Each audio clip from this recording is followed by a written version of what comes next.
Stay up to date with all that's happening with the new national party, NNP. Send us a message via text or WhatsApp on 405-8683 with your name, email, and constituency. Stay in the know with NNP. Get updated.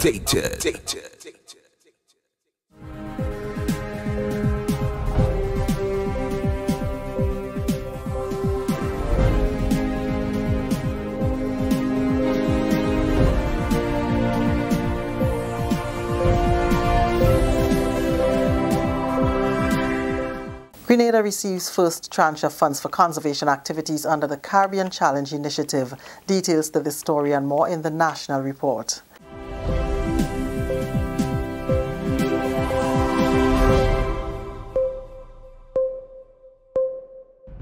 With the details to the news for Wednesday, December 5th, I am Leslie Ann Johnson. Grenada has received its first tranche of $45,000 for conservation activities under the Caribbean Challenge Initiative.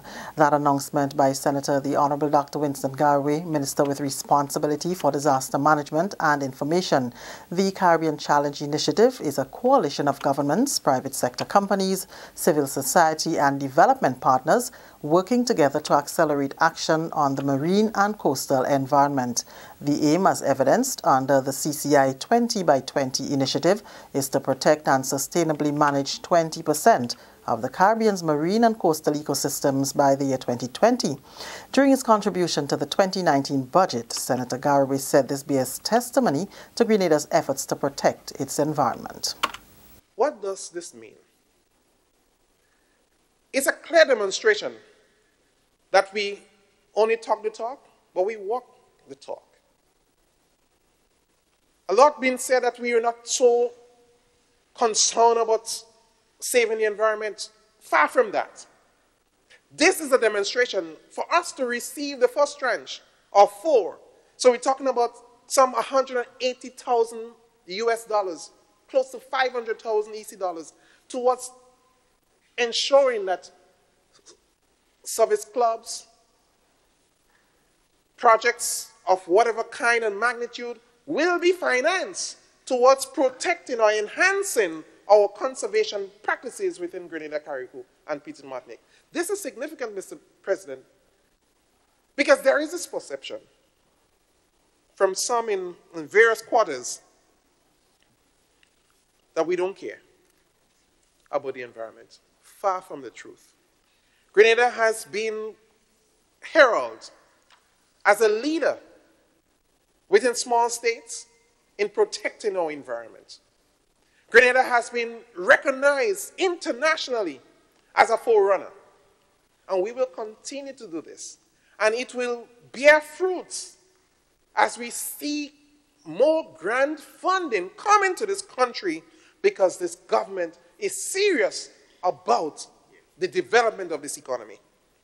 Minister for Youth, Sports, Culture and the Arts, Senator the Honorable Nolan Cox, is urging young people to see the benefits of the Youth in Agriculture project, which is designed to address youth unemployment and an aging population in the agriculture sector.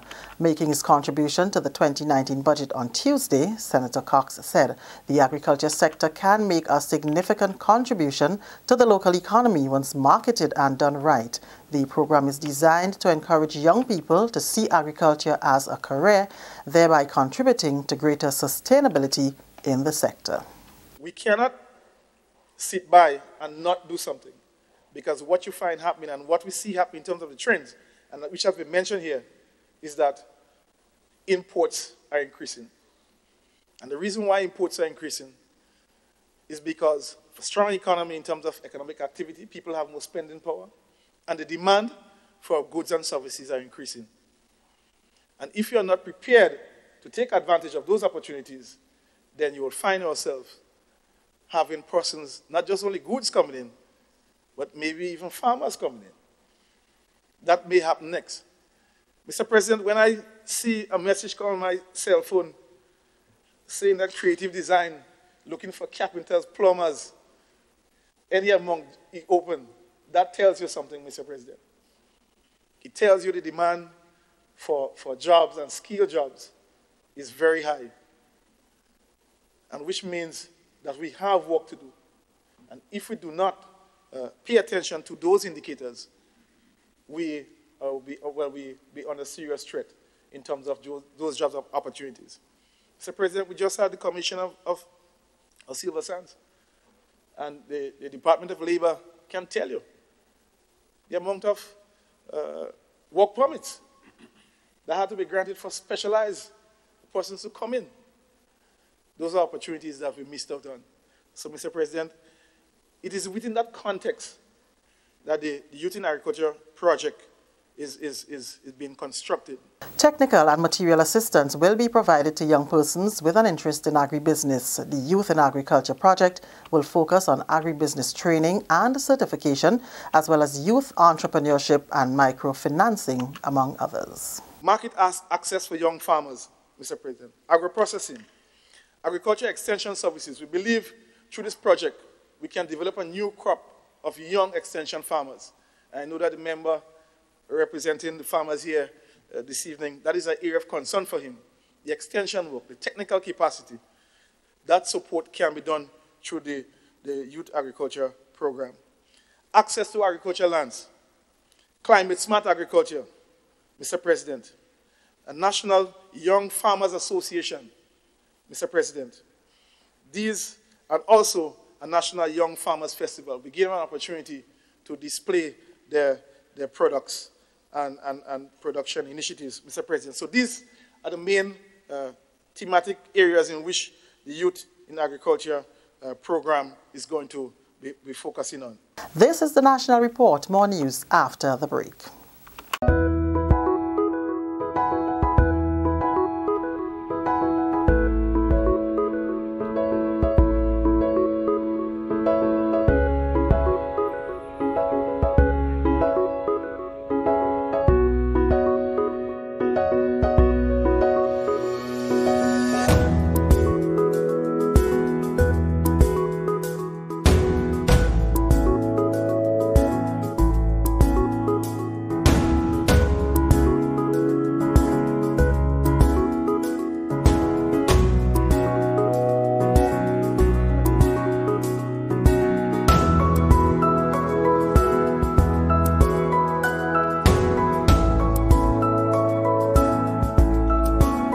Big business don't participate.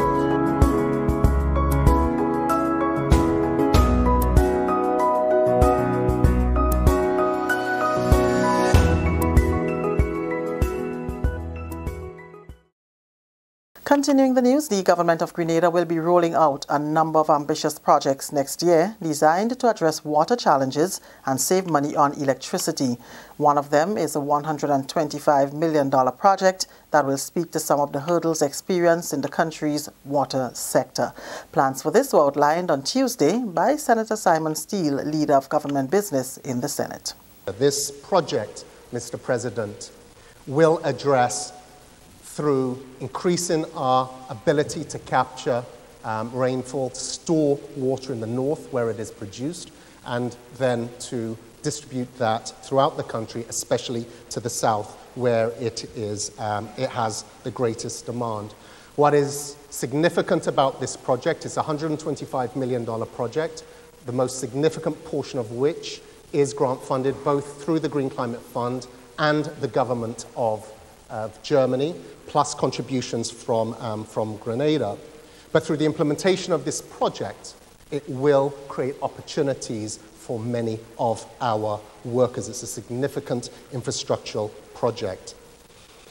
And the project is expected to start at the end of the first quarter of this year. Contract negotiations are being completed as we speak. Another is the public street lighting project, which is expected to save the government a substantial amount of money when it becomes a reality. Proposals are being developed right now with UN Environment, support from the Caribbean Development Bank, the GCF, and GRENLEC, which will look at replacing sodium public bulbs in the public lights, which are highly consumptive of electricity. This project would expect to reduce our electricity consumption for public lighting by in the region of 60%. Our public lighting bill is somewhere in the region of $7 or $8 million a year, so that will provide significant savings for government. Celebrating the potential of the region's coconut industry, that was the theme used at the open day session of the Caribbean Agriculture and Research Development Institute, CARDI, working with the Ministry of Agriculture and Climate Resilience on Wednesday at the National Stadium. Updating and informing stakeholders and the public on CARDI's activities over the past year and plans and programs for the upcoming year was the objective of the event. The coconut industry and its economic impact was the primary focus of the 2018 CARDI Open Day. Permanent Secretary in the Ministry of Agriculture, Elvis Moraine, emphasized the need for more research and database collection to become a priority in the agriculture sector. The ministry's stronger collaboration going forward with CARDI. You'd have heard Dr. Dottin mention the issue of research and development. It is something that the ministry wants to put a lot of emphasis on. As a matter of fact, we cannot go forward in this dynamic global village thinking about agriculture without employing some research practice. We've begun the discussion of making Maribo a premier station for research and development. CARDI's representative in Grenada, Mr. Reginald Andel, said that CARDI is an organization that believes in ensuring that Grenada benefits from the programs and projects offered by the organization. Mr. Andel also spoke about the need to invest heavily in the coconut industry. As one of the speakers has said, coconuts is one of the it's an industry in Grenada which since Ivan, and not just in Grenada, well, in Grenada, mainly because of Ivan and a number of other things like disease and so on, coconut production and the industry at large has dwindled. For example, one may remember we used to make soaps in Grenada from coconut. There was the copper factory and so on, making soaps right there in Tempe. That entity no longer exists, you see. That is just a reflection of the downslide of the coconut industry in Grenada, and not just in Grenada, but across the region. But also, even apart from coconuts and from other products, and many different products, for the health benefits, for the industrial and agricultural development benefits, agricultural entities have been recognizing the importance of these industries, and coconut is one of them. So coconuts for its health benefits, coconuts for its contribution to other things like beauty products and so on, for health in terms of fighting of cancers and so forth. We are recognizing these things, and hence we are trying to put that focus on coconuts. We are trying to help develop the coconut industry across the Caribbean. And that's the National Report. I am Leslie Ann Johnson.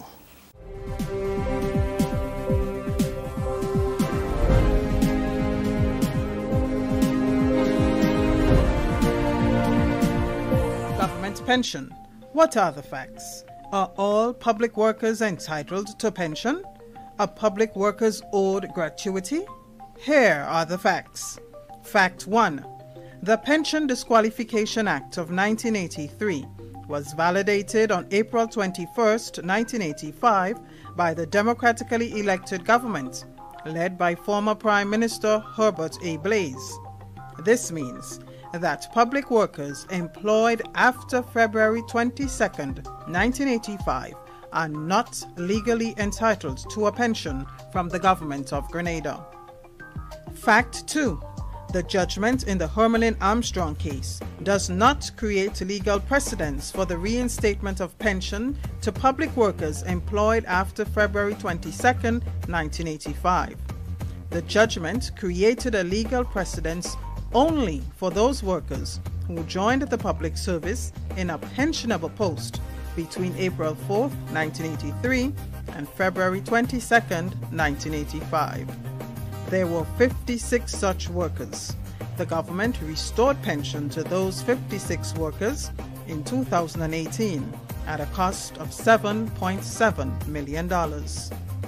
Fact 3.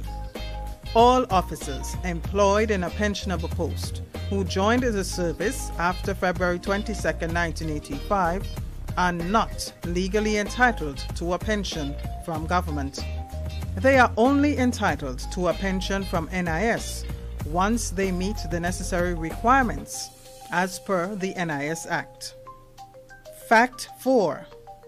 The Cabinet's decision in 2016 to reform pension is rooted in moral and social justice principles, and it is not a legal obligation. Therefore, any agreement on pension is a win for public workers. Fact 5.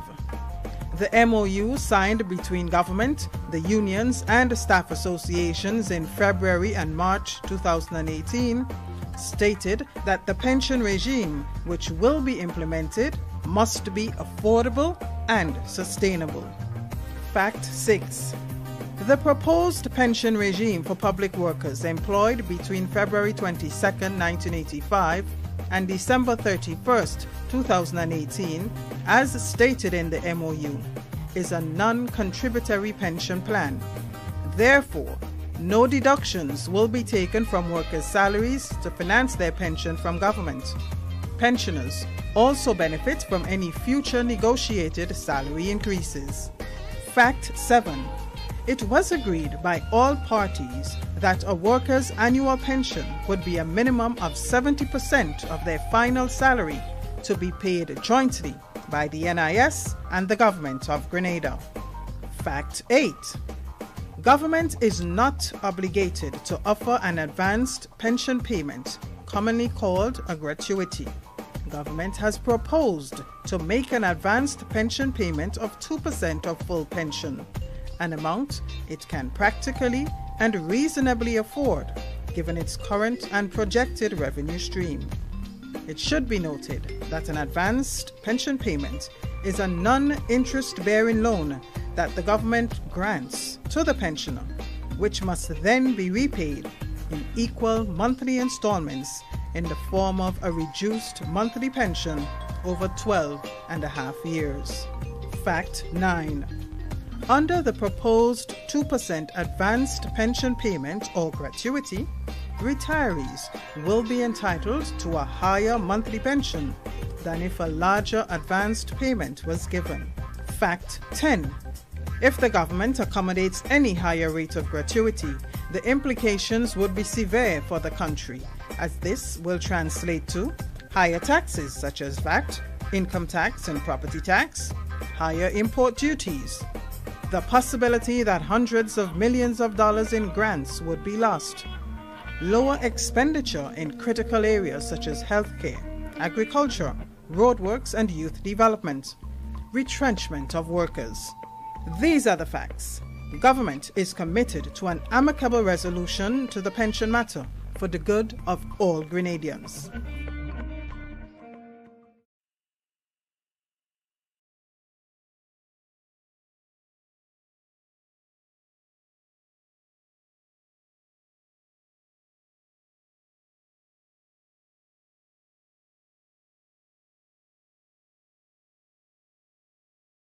Stay up to date with all that's happening with the new National Party, NNP. Send us a message via text or WhatsApp on 405-8683 with your name, email, and constituency. Stay in the know with NNP. Get updated.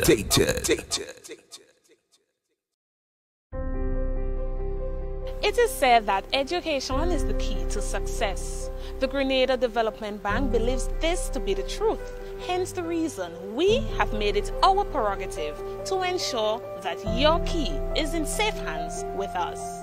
Here is how you can unlock your success with an education loan from the GDB. We offer you 3 loan options. We've got our regular student loan, our work-study student loan, and our special student loan.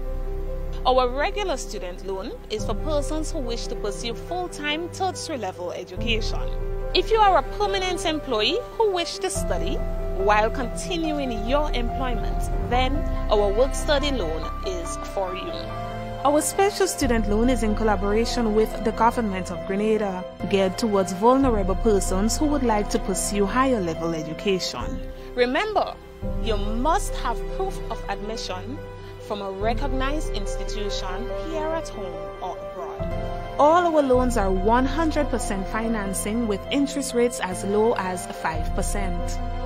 Get your funding from GDB today for your tertiary level education, your technical training or vocational training, even professional development, with up to 12 years to repay. Your future success is today. Grab it now.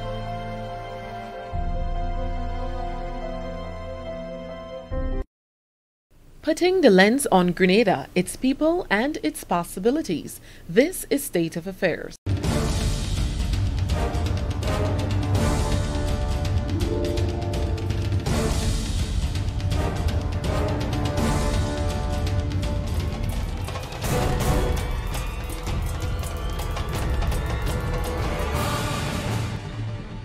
Reporting this week, I am Abigail McIntyre.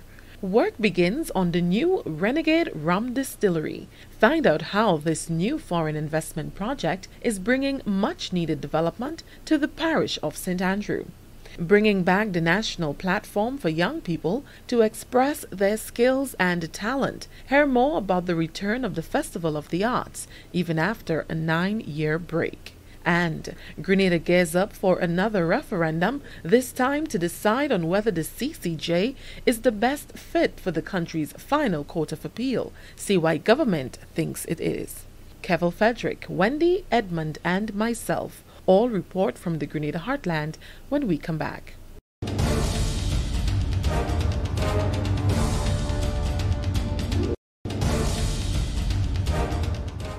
Yeah, I know you're from back to back, can I? There's no way that man could ever beat you. When we went to about 5 points.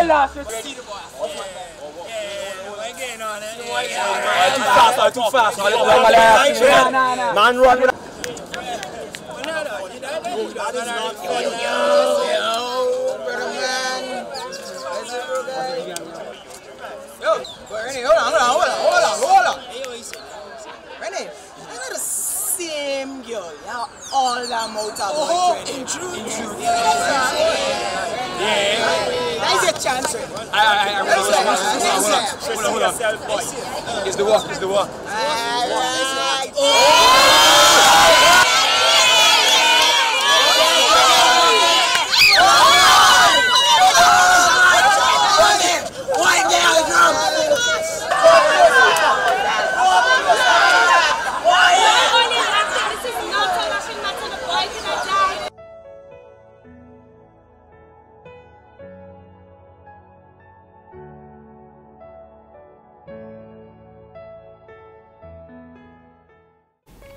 Whenever a pedestrian is attempting to cross a pedestrian crossing or any other road, he must first stop and make sure that there is no oncoming vehicle. However, if there is any oncoming vehicle, he crosses briskly from one side to the other. If there is any vehicle proceeding, he ensures that vehicles come to a complete stop. After that vehicle comes to a complete stop, he crosses briskly from one side to the other. Remember, your safety comes first.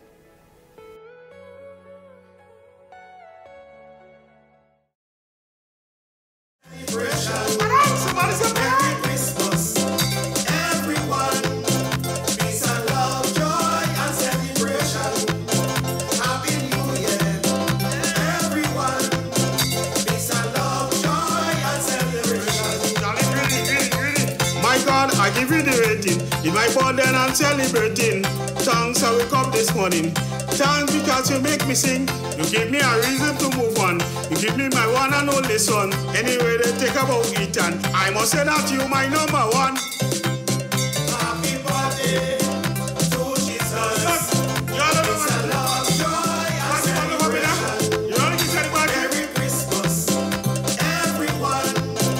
And a good morning to you, Grenada, Carriacou, and a Petit Martinique. Once again, it is time for Hard Talk. My name is Sheldon Scott. And I'm Devon Romain. Yes, indeed. And we're alive after 3 days. Yeah, 3 days of Senate discussions. Yeah. Senate discussions. As we said, we expected the Senate to be a very, very, very interesting discussion. Yeah. Especially this time around. And lively. Yeah. They kept it. Yeah.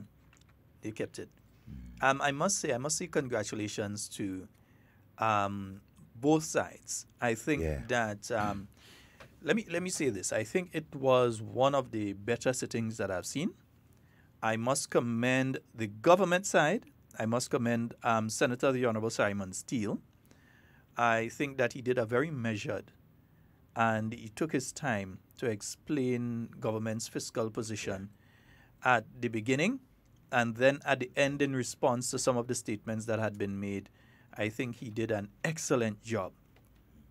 So congratulations to you, Senator Simon Steele. I must point him out. Yes. And if I have to point out some others, not that I think that anybody did terribly. I think that on both sides, again, I believe that it was an excellent sitting. I must point out on the government side again, Senator Nolan Cox, who we've seen develop into this thing. We've seen him develop from day one. Yeah, I could talk about day one. Seen him from day one coming to the position that he is right now. And he's been doing a wonderful job. I believe the people of Carriacou have to be very, very proud of one of their sons. Well, two, because it's Simon and Senator Cox. They're two Carriacou people. Have been doing excellent in the Senate. And when you look at the youngsters, the new blood that's there as well. I mean, you have Senator Garraway that's there, but then you have the new blood that's there as well. So you have young Judd, Senator Judd Cadet. And I listened to his presentation. And he sounded really, really good. And you could have seen that some thought went into his presentation. It's not just that he just got up there and he just said, no, some thought went into his presentation. Everything from thanking his teachers and so on, everyone that got him to the point where he can now stand in Parliament and deliver that sort of address and so on to his parents, everybody that were involved, and then delving into different aspects of what the budget says for youth. It's not just talking about yourself or talking about other people and that sort of thing. What does the budget document actually say? Young people want to know. So he delved into that. And then you had Senator the Honorable Katisha Williams and St. John. You have to be proud of your youngsters. She was excellent as well. And not only looking at things from the slightly legal perspective, but going into the fiscal analysis as well. So she did excellent. And I'm going to be a little biased here. And I'm going to say, not that they did the best, but for me, the most engaging and the one that had me just glued to the computer was Senator Kim George. I'm going to say that. She was on par, man. And if that's what you're giving us, Kim, I'm looking forward to hearing you more and more and more. I know what to expect from Senator Garraway, Senator Steele, and Senator Cox. But now I know to expect the same level and maybe even more from you. So Senator Kim George, she did wonderfully. And on the opposite side, I would commend Senator Glenys Roberts, who in her deliberations, and as you were listening to Senator Roberts, she don't remind you a bit of Senator Diali. She was very balanced, man. She was very balanced. Nobody could say that she's supporting one side or the other. She was very, very, very balanced. And, I'm doing my own thing here. Yeah. She was very, very balanced in her presentation as well. Yeah. So I think that was a wonderful one, man. And to see, I think we had a wonderful. I think. Yeah, even the young senators, Senator Karine James, Senator Ron Reddit, although Senator Reddit, this stupidness you're coming with about Imani is waste of time, ting. That ain't making sense to me.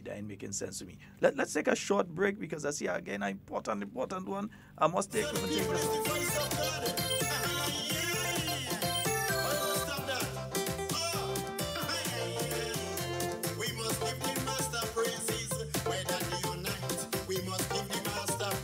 And make sure we live in right. The young girl that have hatred and fear and jealousy in she heart. Tell her it's not me that making shame and do what that. Who is the hardest hard? Who is the hardest hard? It may never and this is the hard.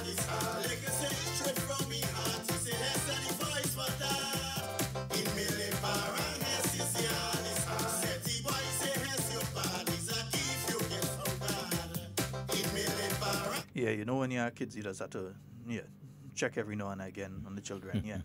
Yeah, Devon, you were just about to make a point about the Senate sitting when we took that short I was just saying, what I think the nation's youth has to be proud of what they have been seeing for the last 3 days in Parliament. I mean, youth representation was at its best, you know. Yeah, I think while she was a bit timid, I think Senator Kareem James did well. I cannot fault the young lady on anything. I think that the young lady was good. Yeah, she's getting there, definitely. She's just, my only problem with it is I think she's still a bit timid. She needs to come out a little more. Don't be afraid there. Come out, talk. Yeah? Just research what you have to say and say it. Wait, now giving advice to somebody on the opposition benches. No, but you need to because it's a young person we want to see her do good. Young person, it's a young the lady, future of our country. We want to see her do good. Exactly. We want to see her do well. And so we expect us to come and attack the young lady. No, and she started off on a good foot. Yeah. And so what I would advise her to continue, you know, seeking advice and direction as she continue to to make her own name within the Senate. Yeah, Senator Ron Livingston or Ron Redhead, he was okay, apart from the not researching or really thinking about certain aspects of his presentation, because if he had, he would not have made the statement he made about the Imani program. That's just a totally... Let's leave that one just a political thing. But and another good presentation again I was really thinking about is the agricultural senator. You know, strange enough, I've been hearing many people speaking about his presentation. They say he was excellent. He laid out everything. I did not hear his because I was engaged at that point in time doing one or two things.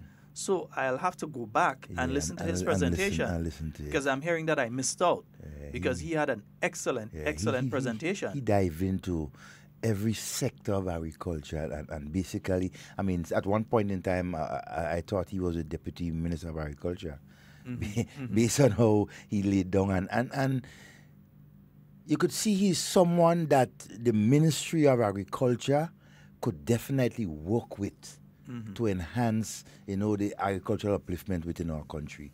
And so farmers, and so you have to be proud of the representation that you have put forward so far and just continue giving them the support. They had a good other option in Mr. Michael Church, Yes. And they chose Senator Dunstan, and believe me, any one of them would have been good. You chose an excellent person. So I think the farmers indeed have to be proud. Very practical. I mean, knows what he's about.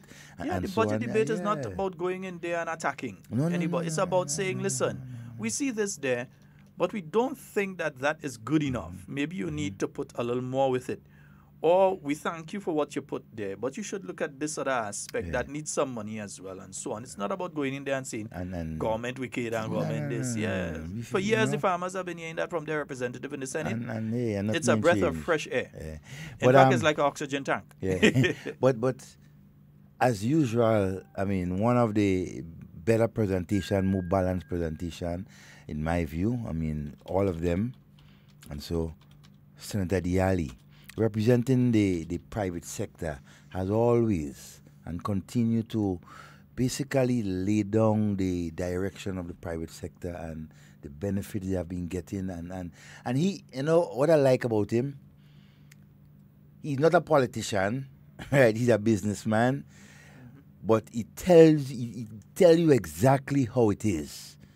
He's not covering for government. He's not covering for opposition, not even the business. He tell you as it is, and so he continues to store up and explain, especially on the business side of the budget, and so the benefits and so of it. And I think the business people are very, glad as to the budget present, what is there in the budget for business people and continue development of the country. One of the important things is to always speak with your constituents before you go to do your delivery and so. Make your presentation. I honestly believe that if what I'm hearing, as I said, I didn't see his presentation or his presentation, if what I'm hearing from the farmers, then he most likely is taking a mold out of what the business representative does. Exactly. Because he doesn't just come there and speak. He speaks to the other people within the business community. So when he comes there, he speaks on their behalf. He doesn't speak on the Ali's behalf. He speaks on their behalf. So I mean, he didn't surprise me because I expect. Yeah, from day one, interacting and listening to Senator Diali, he's always been a class act. And now he's been joined by Senator Dunstan. Senator Andrew Lewis, while I do not agree with a lot of what he said, he was very eloquent in his delivery. He was very eloquent in his delivery. I believe right now they should be meeting with the government negotiating team regarding pensions. We hope and pray, all of us, everybody, we hope and pray that at the end of today, we have also the end of this issue. Yeah, I would really hope so. Have an open mind of this whole thing. When the sun sets today, we hope that the nation of Grenada could also have the sunset on this particular issue. We really do hope so. Yeah, we wouldn't like to be going into the Christmas with more of this back and forth and all this kind of thing. We don't want to be going into not only the Christmas, but the New Year. We don't want to be going into the new year with this level of uncertainty in some schools and so on. And I must say this as well. I'm disappointed in many, many people out there who are teachers. I'm disappointed in them. And some people have the tendency to only hear what they want to hear. Some people have a tendency to see only what they want to see. Some people have the belief that I shouldn't say anything about this issue because I work with the New National Party and I'm a supporter of the New National Party. And? I'm a parent with a child in school here, but they have the belief that I mustn't say anything in relation to this. So the first thing they come up with is NNP paying you. And what's new? Does that change if I add 1 plus 1, it equals to 2? So because NNP pay me, and I say 1 plus 1 equals to 2, does that change the fact? Does that make it no, that is not true? It doesn't. That doesn't matter. What matters is if what the individual is saying is factual, and I'm saying all of this today because I know when I'm finished here saying what I'm saying, that some people going to cast some negative remarks and they're going to have all sorts of things to say. So I'm telling you from now, I ain't care. Say what you want to say. But this stupidness about going into the classroom and bringing your problems onto the nation's children, cut it out. Cut it out. That's nonsense. You cannot have situations where teachers are going into classrooms and telling children, ask Keith Mitchell for your class party. Keith Mitchell is a wicked man. Ask Keith Mitchell for your class party. You cannot have situations where teachers are doing that. In any decent country, I was going home the next day. Not because of what you said, but because you have disrespected the position that you hold as a teacher, where your job is to educate these young people. As I said, some people ain't go like what I say. Some people go vex, Devon. Some people ain't go like that. Well, they are accustomed. They've been vexing for a lot of years. So but you cannot be going into a little class, children, 8 and 9 year olds and so on, and telling them this sort of nonsense. Spreading that sort of You big people, if you want to do that with your children, do it with your children. Don't do it with people own. Not with other people's children. Okay. Because it's not 1 case, 2 cases, or 3 cases that this I'm hearing about. I'm hearing of many cases of teachers going into the classroom and mouthing off to the children in the classroom. Why encouraging the children in this nonsense? We continue to involve our children in things that they're not supposed to. Because when you look at, okay, for example, the unions, teachers union apply this whole question of work to rule. Okay, hey, it's their right. Okay, it's a constitutional right to do what they have to do. But I'm wondering if they have sit down and thought of the effects, right, that it has been having on the nation's children. It is having an effect. You have children who are now afraid to go to school. You have some who are afraid to go to school. We have a caller. Good morning and welcome. Good morning. Hello. Yes, good morning, sir. Your live caller, go right ahead. Morning, sir. How are you doing? Hey, quite fine.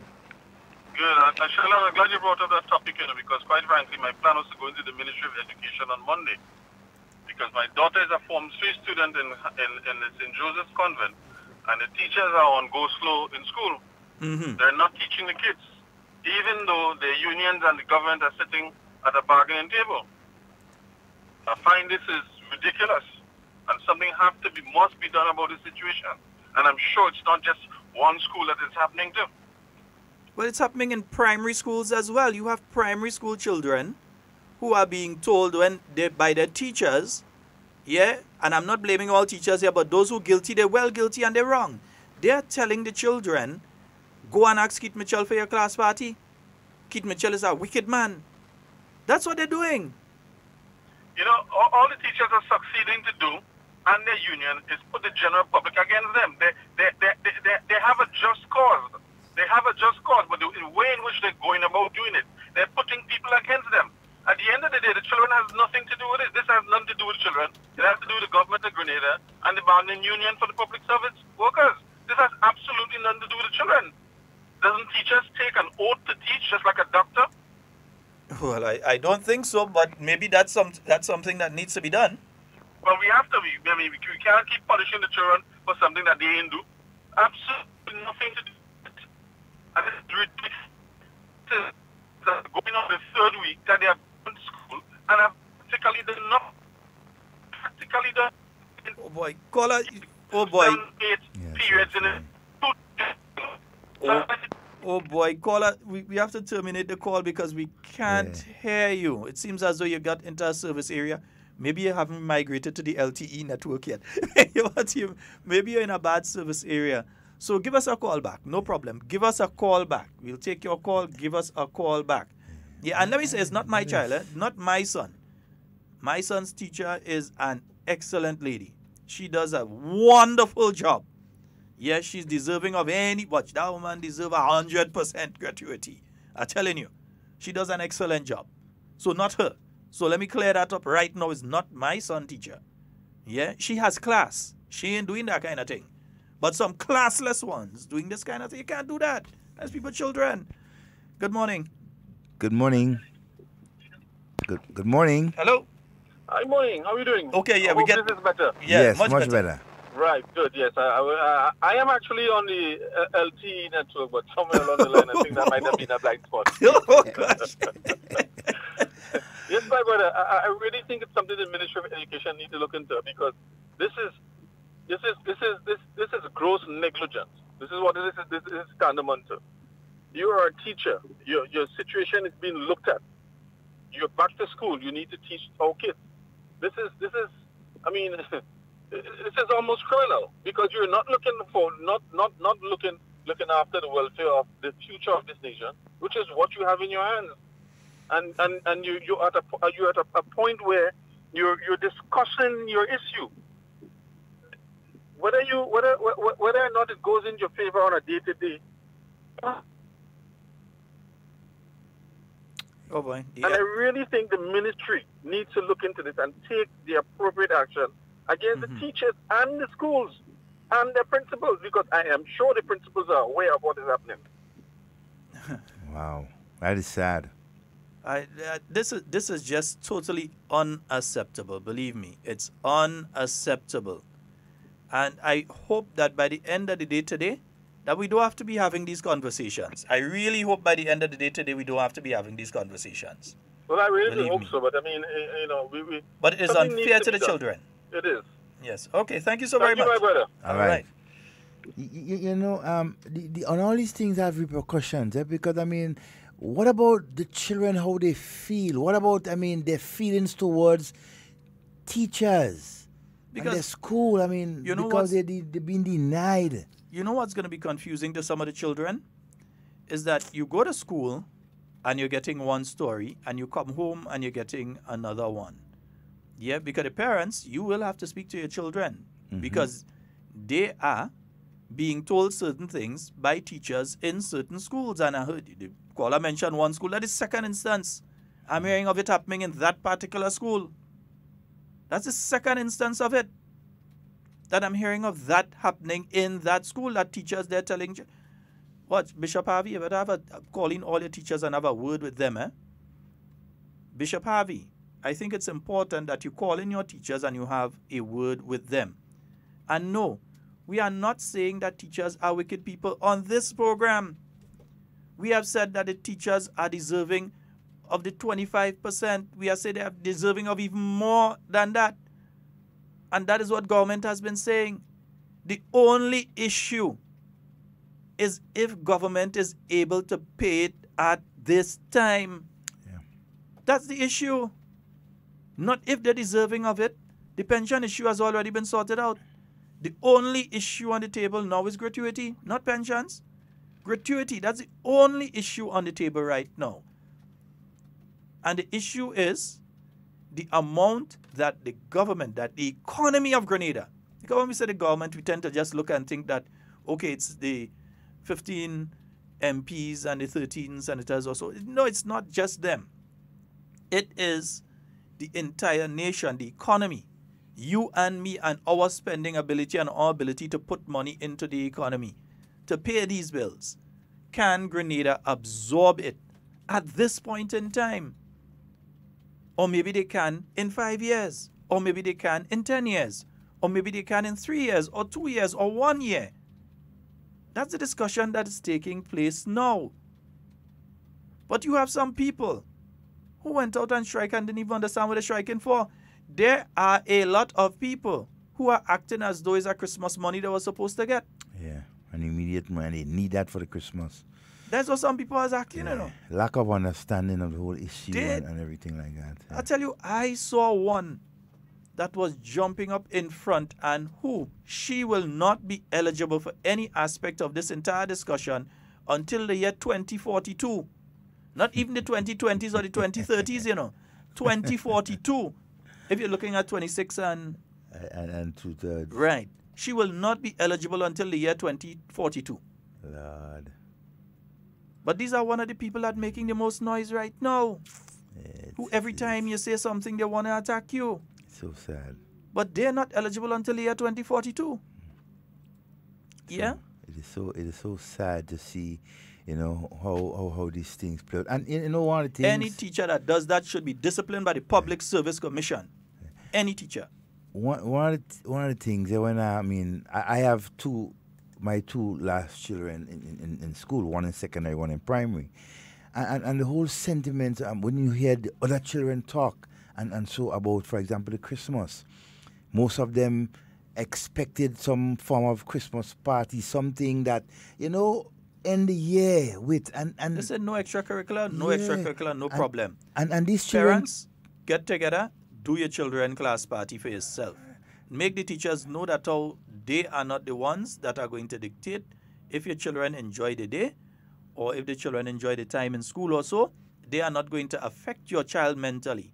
So parents, and as if the mother and them could decide, well, one parent could decide I'm baking the pie, and next one could decide I'm making the chicken, and next one, because it's the parents that pay anyway, you know. It's the parents that pay anyway. Does get your local letter that you had to send when you get yours yet?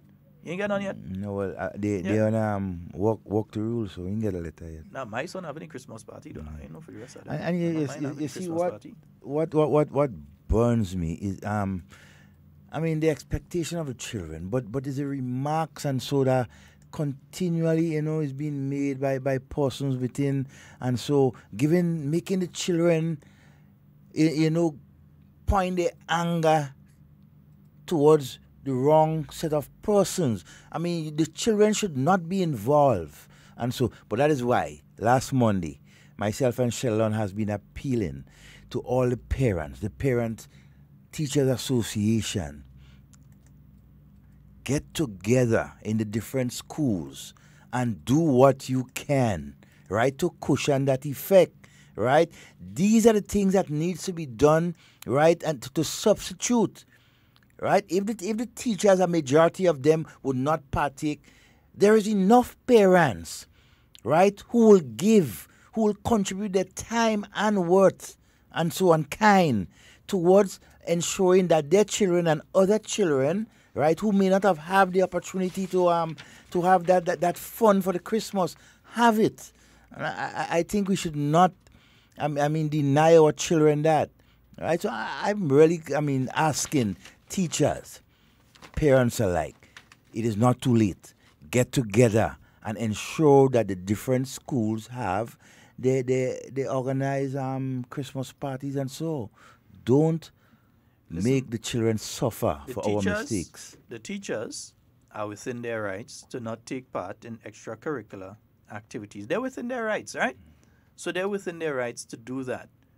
We are saying that as parents, we are within our rights to make sure that our children have a Christmas party, or to make sure that our children go to intercall and take part in these various activities and so on. We are within our rights, and we outnumber the teachers by about 30 to 1. Yeah. So we outnumber them by about 30 to 1. So at the end of the day, if we, the parents, decide that the activities are happening, they're happening. And what you may very well see happening here in Grenada is that the role of the teacher gets relegated to lesser status within the society due to the fact that parents are being forced into a particular position. And that's what's taking place. Parents are being forced into a particular position that they have to step forward. Yeah? I, for one, I'm willing to do it. I'm willing to do it. Whichever way I can help, I'm willing to help.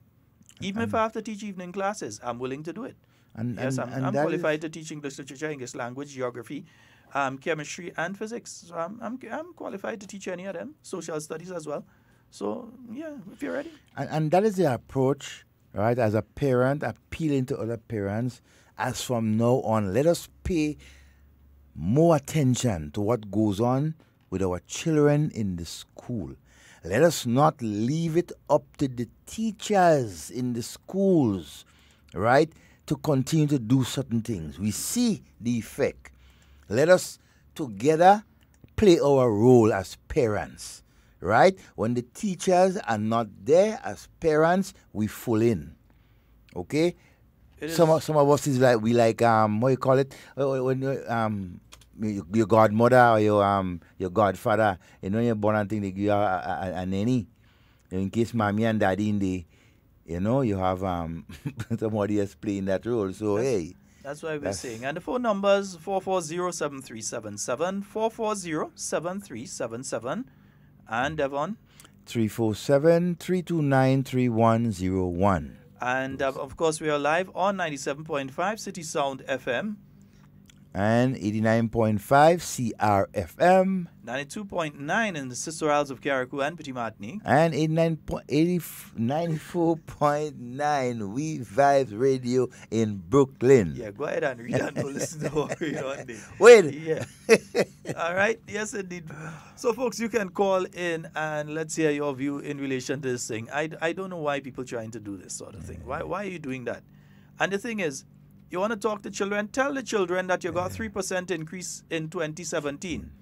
Tell the children that you got 3% increase on your salary in the year 2018. 3 more percent. Tell the children that then you're getting a 4% increase as of January. So you're getting 10% over the last 3 years increase in your salary. So if you was working for 1,000, you're working for 1,100. Yeah, 1,100. Just working for 3,000, you're working for 3,300. Yeah.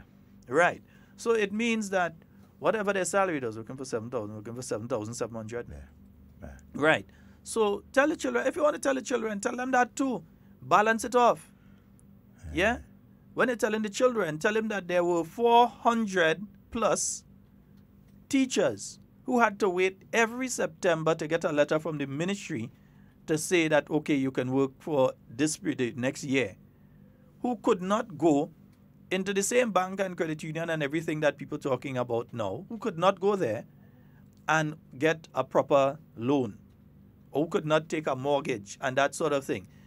Tell the children that these people who had been ignored for many, many years, that this government came in and made them permanent, so that now they could be having a discussion about pension. The government qualified these 400. They weren't qualified before. The government qualified these 420 people for pensions because they were appointed into the positions. Yeah? Sheldon, I want, and I've heard not one, not two, but a number of teachers made that statement, whether they're conscious of what they're doing. I want you all to stop, putting the children on that guilt trip, right? For example, yes, we understand and we know teachers play a vital role in supporting the children when they come to school. You support them by, helping them with a hot meal. They don't have break. They don't have shirt. They don't have this. Yes, teachers go the extra mile, right, to do that. So do parents.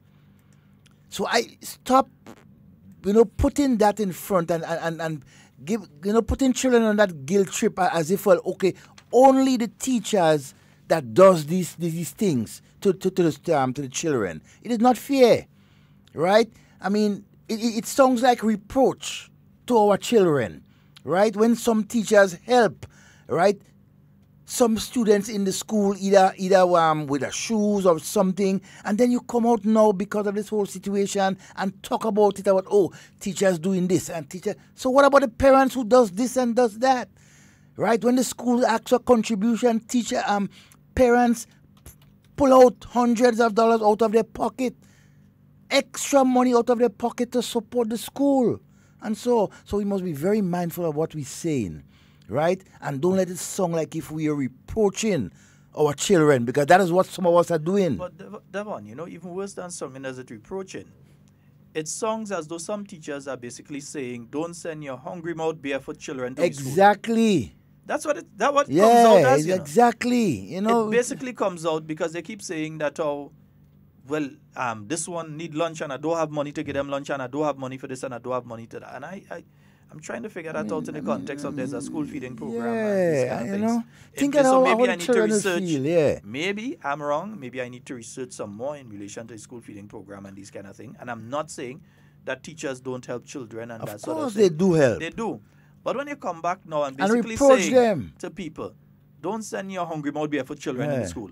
That is not fair to our children. I mean, That's come not. on, man. How do you think the children feel when they hear these sort of statements and that sort of thing? If they overhear two teachers talking about it is one thing. But for teachers to stand up in front of the school and be saying some of these things, it is unfair. That hurts the children. They ain't talking about the 400 that get the jobs. No teacher is standing up in front of this class and say that. No teacher is talking about the 700,000 that was given to teachers who get the degrees and that kind of thing, the master's degree, as incentives for them to go and get the degree.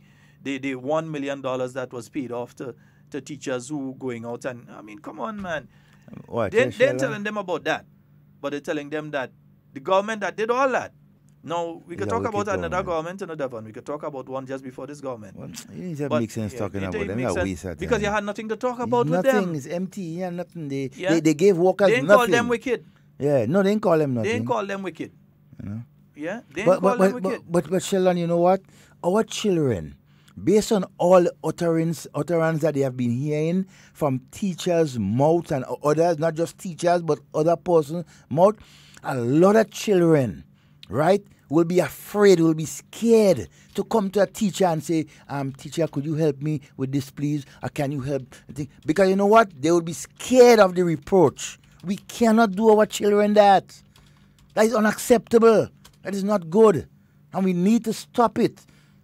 Right? And I know, I have heard teachers say that, so I can say it out loud. Let's we go need to to stop that. Go to the phone line, Good morning and welcome.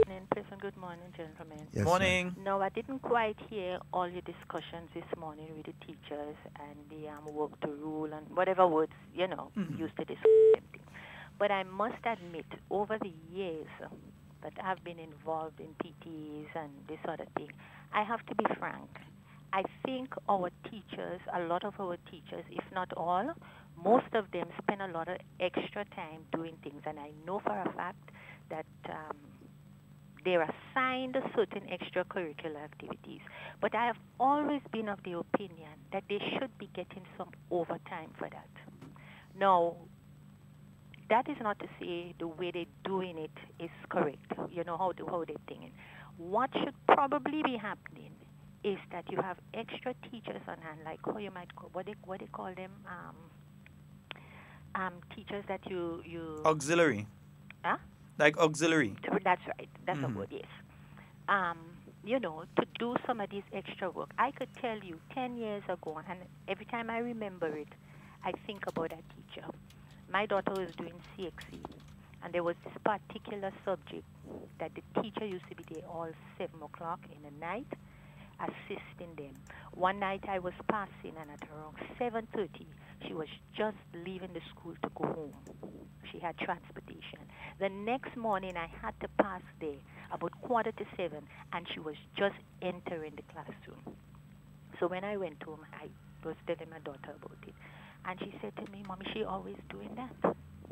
What do you do for a teacher like that?" So to me, the union needs to sit at the table with the employers, whether it's government or whoever, and try and trash out that. They should, in my opinion, be getting a little extra for the extra. Of course, it would have to be monitored thing, because everybody could say, well, I work till this and I work till that, and so that you get a level of balance, because it's not just the money, they also need to take rest. Another thing I notice that happens, though, is that the teachers may have evening classes, and the children have to pay. And I literally heard one teacher say, "We're doing that this evening," which is out of school. So in other words, if you want to know that, you have to be in the class and pay this extra money. That is unfair. But you understand where I'm coming from. Yeah. That and there must be some way they can angle this thing out. Right now, we talk about teachers, when school is on holiday, teachers is on holidays. It seems to me not necessarily so now.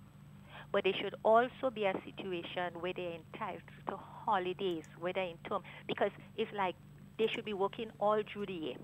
Whether if they happen to get a week or two extra because there is no activities, there's no training, there's no seminar, there's no whatever, then that's fine. But there needs to be a balance. Okay? Yes, indeed. Yeah, and I could understand that. I'm saying here that it is within their rights to work to rule. It's within their rights. No one is saying that they don't have that right. I'm saying that it's within the right of the parent and responsibility of the parent to pick up the slack. Yeah? To pick up the slack. We need to. Yeah, so it's within the teacher's right to do that. No one should ever deny the teachers their rights. That's their right. If they decide they don't want to be involved in the sporting program, no problem. The Ministry of Sports can step up and ensure that there are coaches in every school. Let me ask you that, Sheldon. Through the Ministry of Sports.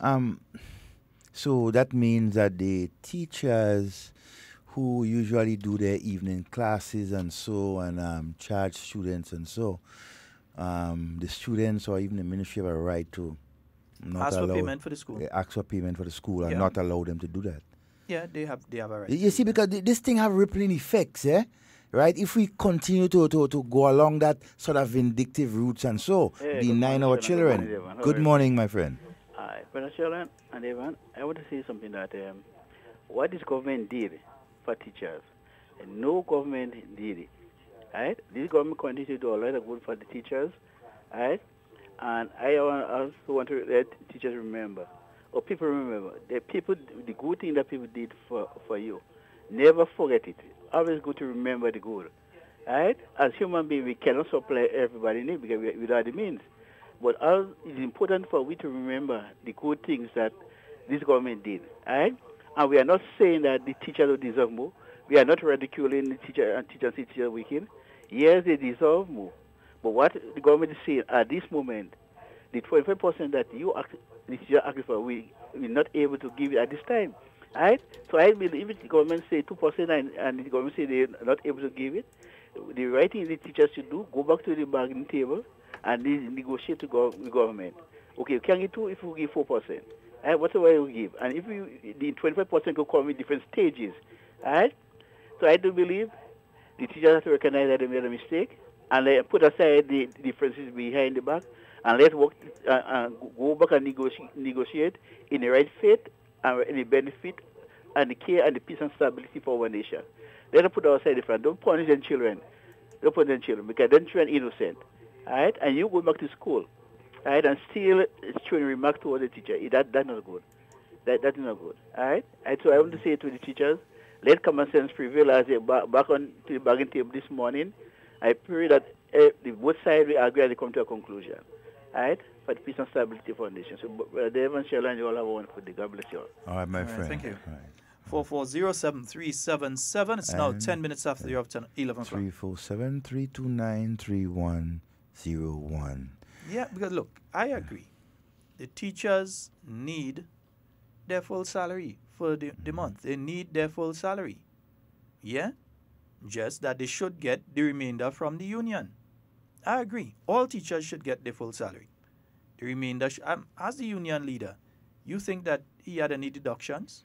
Yeah, that's what I've been asking that. I mean, I how? bet you he did not know deductions. Yeah. How much was deducted off of because he's paid to the union, LL and RR salaries? I don't know for RR, but LL is paid through the union, huh? But I think, if I'm not mistaken, isn't that how it operates? Yeah, paid by the union. Yeah, the president. So you think they deducted anything from his salary for that period of time?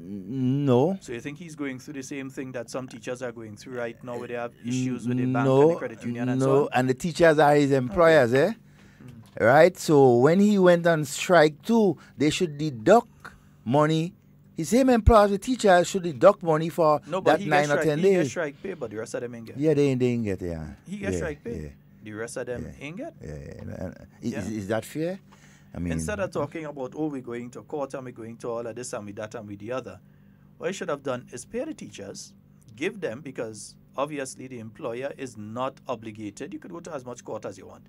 The employer is not obligated to pay the employee for days not worked. The employer is not obligated to do that. Not. So in that context, the person who asked them to stay away from work owes them, and therefore should pay. Yeah, and what? In this context, that individual and organization is the Grenada Union of Teachers, and in the case of some public servants, a public service union, so public workers union. So they, both instances, have to find the money and pay these individuals. And we want to continue making that absolutely clear. Our issue, we have no issue with teachers or public workers or anything like that. All we want to see is that the issues tackled in a more, sober way, negotiated and less turmoil within our country.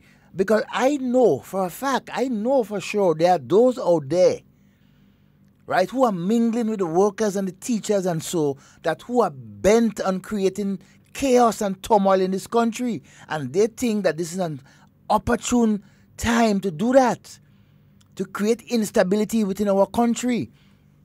Right? There are a lot of them out there who are hoping, let's keep the pressure on them. Eventually, we go bring down the government. We go this and that. We can't bring them down by the ballot. We go bring them down through demonstration. Come on, people. Let sober minds prevail. Those of you who have in your minds that what is going on right now, the impasse between the unions and the government will lead to a dissolution of this government or whatever, have a next thing coming. So stop pushing that agenda. But it will not work. Devon, if I were them, I would... Well, you see, the thing is, they're thinking that because they haven't thought the thing through. The mere fact that the union is holding fast on its position and they're continuing to say that the government will find the space to do it, is that they have confidence in this administration. Of course. If they did not have confidence in this administration, they would have just say, watch, them fellas and them can fight up and do that. Now, boy, let me just take whoever it is. But the mere fact that they're continuing to discuss and negotiate shows that they have confidence that their government, this government that is in office now, that the people who form that government have the ability, capability, competency, and capacity to ensure that what they're asking for, that even if they don't get it, they get as close to it as possible. Yeah? They didn't have confidence in other people for that. But they've got confidence in this group for that. If you don't understand that, you don't understand anything, and that's why they're in the position they're in right now.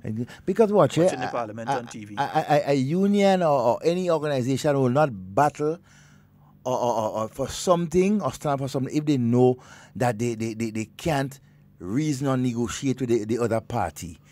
Watch, the workers and the union, the leadership are confident that every time for the last 5-6 years they approach this government in some negotiations, whether it's for salary, whether it's for whatever, leave for teachers or workers, every time they get to the negotiation table with this government, they have been successful. They have not been turned down. Good morning and welcome. Now, I was just calling to find out if the program is on because I'm not hearing anything. I'm not getting no station at all. Yeah, it's on. We're on 97.5 and 89.5 here in Grenada, and on 92.9 in Carriacou, and in Brooklyn on 94.9. We are on. Okay. Yeah, I'm strange that you're not hearing, but we're on. Yeah. Okay. And I'm calling from Carriacou. From Carriacou? Yeah. Oh, there may be an issue in Carriacou. I'll check to see if Carriacou is on. All right. Okay, all right.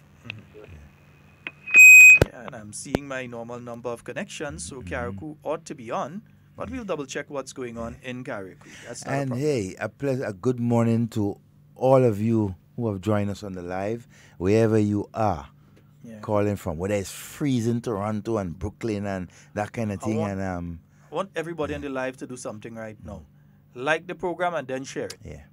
Everyone that's on the live right now that haven't done it as yet, like and share the live right about now. Yeah, make sure and like it up and share it up and that kind of thing. Like it and share it. Yeah, nice. Like it, share it. Yeah, it's all a long time we're sharing.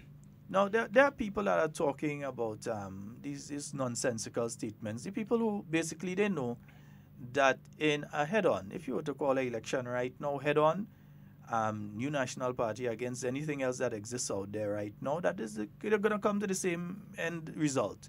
You're going to come to the same end result. So they're hoping that something comes about that creates some sort of crack or fissure that they can get in to office or so on. I mean, come That on, ain't man. gonna happen. We're a democratic country and we do it by democratic means. Yeah. And you see, Wait your 5 years. Yeah, and the leadership of the unions understand and they know that yes, it's their job, it's their role to negotiate on behalf of their workers and everything like that, but they know exactly how far the government can go and what they can do. Because over the last 4 or 5 years, they have been together, right, in consultation with government every step of the way. Government made from the structural adjustment to everything else. The workers, the unions, right, were praise of it. They will keep up to date as to the progress, and that is good. That is why they are so informed, right, and that is why they are basically saying, look, this is what we want. And they know definitely that they may not be able to get what they want, but they have, based on their information and based on their ability to dialogue with government and so over the last couple of years, they are confident that, look, this government is a government for the people, right? So every so often, we can get something from them because they're on the right track. And the workers, they are confident that they have the right government in office, despite all the little hiccups, right? I mean, which government or which business that you want to run that will not have difficulties? It's like watching West Indies cricket. Back in the day when it's people like Joel Garner and Viv Richards and and Clive Lloyd leading, and so on. You had a team there that you could have basically bet a man and say, West Indies is going to thrash Bangladesh. Thrash. Instead of Bangladesh, thrashing us in 3 days. You could have watched and say West Indies going and play Bangladesh. How much you want to bet again? Because West Indies is 2 going days. to thrash Bangladesh. Or West Indies had to play somebody like Ireland. You'd have watched and they say West Indies is going to thrash Ireland. A 3-1. Not 2-1, a 3-1. You could have even basically guess how long it was going to take and all kind of thing. But when you have a team that is not that kind of team, you can't bet on them. You can't say, you can't. They might be able to pull out something every now and again. They might be able to pull a rabbit out of the hat every now and again. But you can't bet on them. What? It's the same thing now. You have a team that you can trust. You could bet on this team. You know that. But it had teams before that, way bad as how West Indies cricket is right now in terms that they low. They could never come as low as the last period of NDC in office. 2008, 2000.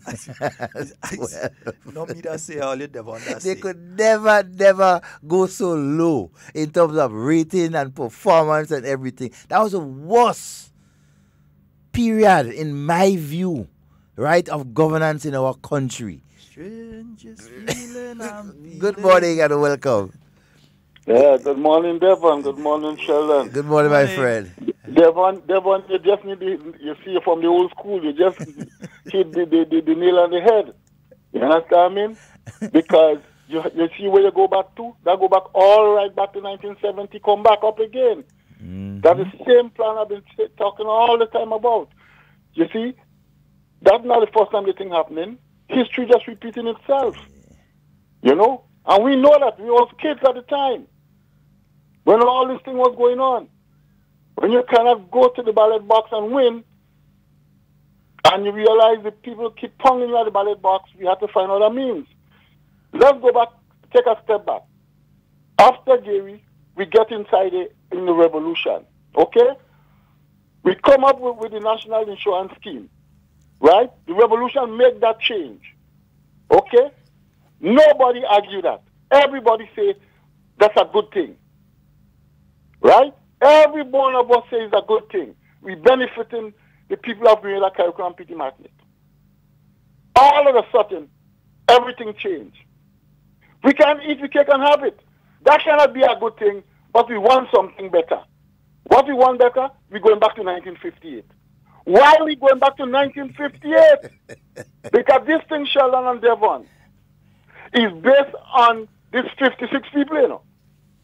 If you look at it carefully, I don't know if you guys just reading through the lines, all what the union is saying, that these people get this money, and you, the teachers, you deserve that money too. Right? Because we cannot give 25%. I can't say not at this time, or how you want to put it. No country who getting loan and borrowing money to survive could just say, we're going to just give 25%. Sheldon and Devon, he wouldn't stop there. He would never stop there. If we give this 25%, remember for life, a person could finish at 47. 47, you know, that's a young man or a young woman still. And still be getting 25% gratuity? Oh my God, give me a break. Use common sense. It's very hard for any country. Muslims, Grenada, Carriacou, and Petit Martinique. The teachers deserve something. Not only the teachers. All the workers in Grenada, Carriacou, and Petit Martinique deserve something. But this gratuity thing, the revolution had a reason why they get rid of that. I know Brother Chester Humphrey try hard to give back something to the people. You understand me? But we're giving them something there. They put a cutoff point, 1985. Anybody after that have to go to the national insurance scheme. Why we keep trying to change it? Why are we trying to change it? It will get us in trouble. And a lot of trouble. Dr. Mitchell going to go. And we will still be in this problem. Once we start it, once that door is open, and you allow this thing to go on, we will be able to close that door. It will be problem from no one. Me, Devon, you, Sheldon, me. The problem we have there, we're growing so big. Let me come up with something and say 10% or 5%, whatever, but 25 is just too high. 1958, you maybe had 20,000 people living in Grenada. You know, 2018, almost 110,000. My friend, you guys look at this thing very carefully. Very carefully. Before we sign anything. This thing won't be a problem only now, you know. Way down the road. And that's all I have to say. Have a good day. All right. All right, my friend. Yes, indeed. And to some of you, quote-unquote legal personnel who continue to water down, right? Some of the decisions, for example, the decisions in the Homeland Armstrong and the other decision when it comes to pension and that sort of thing, right? I mean, you continue to water down and stretch, right, the whole meaning of that judgment and so and you continue misleading persons. But Devon, I think one of the other things we have to look at here. Okay, you want to look at the Homeland Armstrong? Let's look at the Homeland Armstrong. At the end of the Homeland Armstrong case, it meant that government had to find $7.7 million to pay 56 people. Yep. 56 people who qualified under the Homeland Armstrong judgment. Those people received $7.7 million, not each, $7.7 million overall. That's what had to be paid to them. Now, that's with 56 people. And that was for people between the period who entered the service, public service of Grenada, between the years 1983, 4th of April, and the 22nd of February, 1985. So that is basically we got 2 years. About 2 years. Yeah. Between that 2 Just a little under 2 years. Yeah. And it cost the government 7.7. So seeing that once you sign this thing, it goes a bit retroactive. You have to give all those people who between the 22nd of February and that is what, 30 something yet? About 33. About 33 years. Yeah, about 33 years. 33 years. So 2 years cost you 7.7. How much do you think 33 years public servants who retire and head out the service and think going to cost you? How many times 2 going to 33? About. You make a guess. We have a caller. Good morning and welcome. Hello. Hello. Good morning, gentlemen. Hey, good morning, my friend. Oh, I apologize for that. Good morning to Mr. Scott. And good morning to Mr. Romain. Good morning, my friend. And good morning to our listening audience. Now, Mr. Scott and Devon, I always want to start out by saying that this issue is not just about teachers. Teachers was the one that started it. But it is about public servants.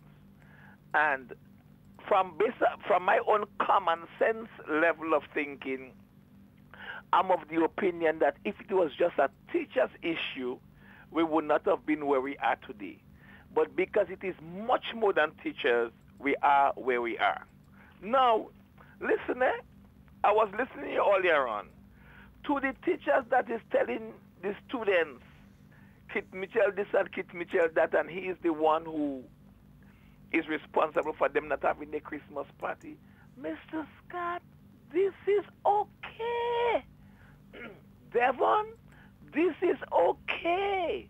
And to our listening audience, just imagine, that is just from my own individual interpretation of things. It is okay. Let me tell you why. One of the things we all agree on is that this impasse will be over. And this impasse is the light we need. We needed in order to shine the path forward. And as a result of that, this impasse, the government and the Ministry of Education now have the blueprint and how we should proceed going forward. So I'm not worried, brothers and sisters. I'm okay. Now, gentlemen, to those who are calling for general election, that's right up my alley. Because my boss, Mr. Richard Messi Thomas, would have no other choice but to say to me that I'm giving you 2 months off with double pay. Just go out there and contribute to the victory of Mrs. Thomas and the NNP on a whole. Now, Mr. Gentlemen, listen to why I am where I am with this issue.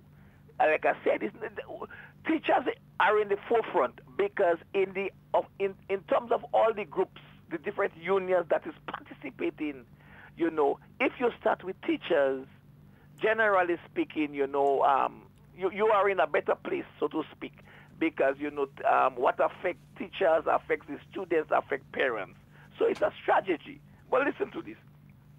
From a public servant standpoint, you had a permanent job for 30 years. You receive a salary for 30 years.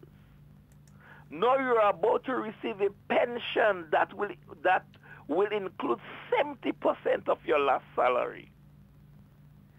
And what you are saying to us right now, I'm not talking about the $110 million and the 300 teachers that was brought into the system permanently. I'm not even talking about that. No, this is a group that receives more benefit than any other group based on the sacrifices we was asked to make as a result of the restructuring program. Now, you receive all of that.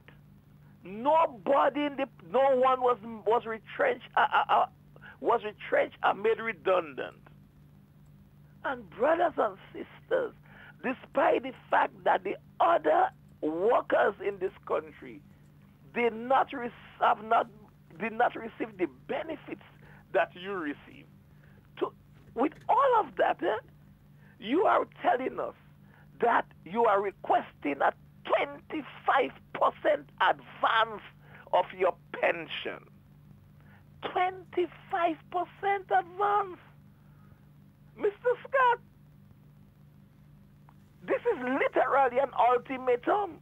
And you are hinting in the background, if we don't get it, we go shut down the place this way and shut down the place that way. That is totally unacceptable to the majority of us that did not receive as much as you, and we make the same sacrifice. Mr. Scott, the government have to hold the grounds, and all I'm saying is that yes, public servants need a reasonable, gratuity, but this gratuity could only be based on what is affordable.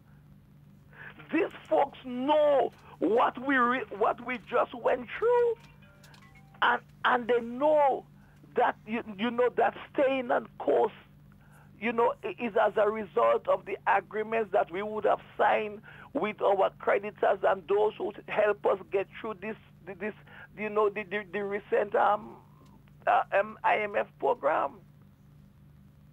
So to demanding 25%, despite the fact that you are the group that have benefited the most from the sacrifices that we all had to make, is totally unfair, gentlemen.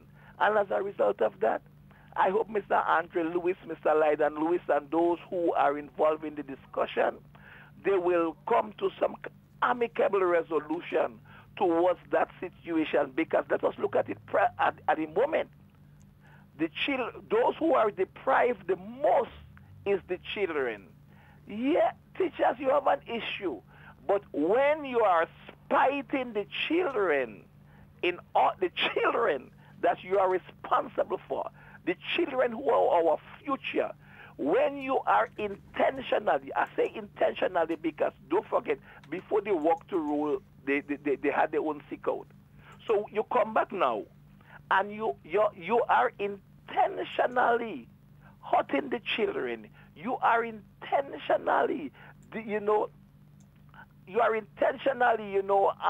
well, I can't find the correct word, creating problems for the children. That is the future of this country. Mr. Scott, it's not fair. It is not for a raise of pay. It is not for anything else. All it is, you get all what you want. And what you are saying to us is that I need 25% cash advance of my pension. And if I don't get it, this is what I'm going to do. And this is what I'm going to do. And despite the fact that all of us make the sacrifices and you are the one that benefited the most, Mr. Scott, this is unfair to all of us. All right. The Grenadian masses will see right through that. And that's the reason, and they will see right through it. And I hope that those who is at the table right now, they will come to some amicable solution based on what the country can afford at this present time. All Gentlemen, right. Thank you. I trust that you will all have a pleasant weekend. All right. Have a good You day. enjoy the rest of your day today. All right, my friend. Thank you. 440-7377. That's 440. It's now 36 minutes after the hour of 11 o'clock on the Spice Isle of Grenada. We continue to say a very special good morning to all visitors to the Isle of Spice. We're seeing increased numbers of visitors coming to our islands. And just like on Sunday, man, wow. I don't know if we got into that Monday, but on Sunday, there were 3 ships in, man. And throughout this week, we've been seeing a lot of visitors onto the island. Yeah. Hey, Sheldon, belated happy birthday to Camille Teresa Scott. Hey. Camille, how old are you right now? Camille. 65? Yeah, Camille, that is pension age right now. Morning, darling, and how you doing? We hope you enjoy your day yesterday. All right? Camille, good morning to the nation's bus drivers and conductors, wherever you are, to the market vendors. And so, wherever you plan your route, your business, and so, hey, pleasant good morning to you. The police officers out there in the streets, or wherever duty calls, good morning to all of you, and continue to do that excellent job you have been doing, protecting and serving this nation. Okay, Yeah. our teachers, good morning to you. See, they're talking about the Trinidadian Police Commissioner. They need to talk about we own too. Yeah, I find it's better let our own stay on the low. Yeah, don't we like want we too own much staying on the low. Yeah, we like that too much of publicity. we like know her what we being could calm. do. Yeah, we like her being calm. And he's very decisive in his decisions. Yeah. Good morning and welcome. Hi, good morning, Sheldon and Devon. How you guys doing? Oh, we're fine. Good morning. All right.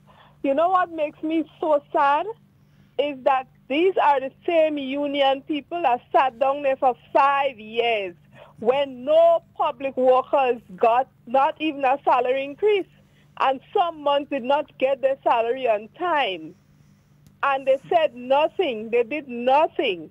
And now, teachers, public workers, they get so much increase already, and they have an increase coming up again.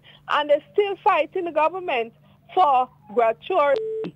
And it makes me very, very sad at that situation. They did not even say, well, okay, let us go and do what is right before they go on strike. They made it an issue.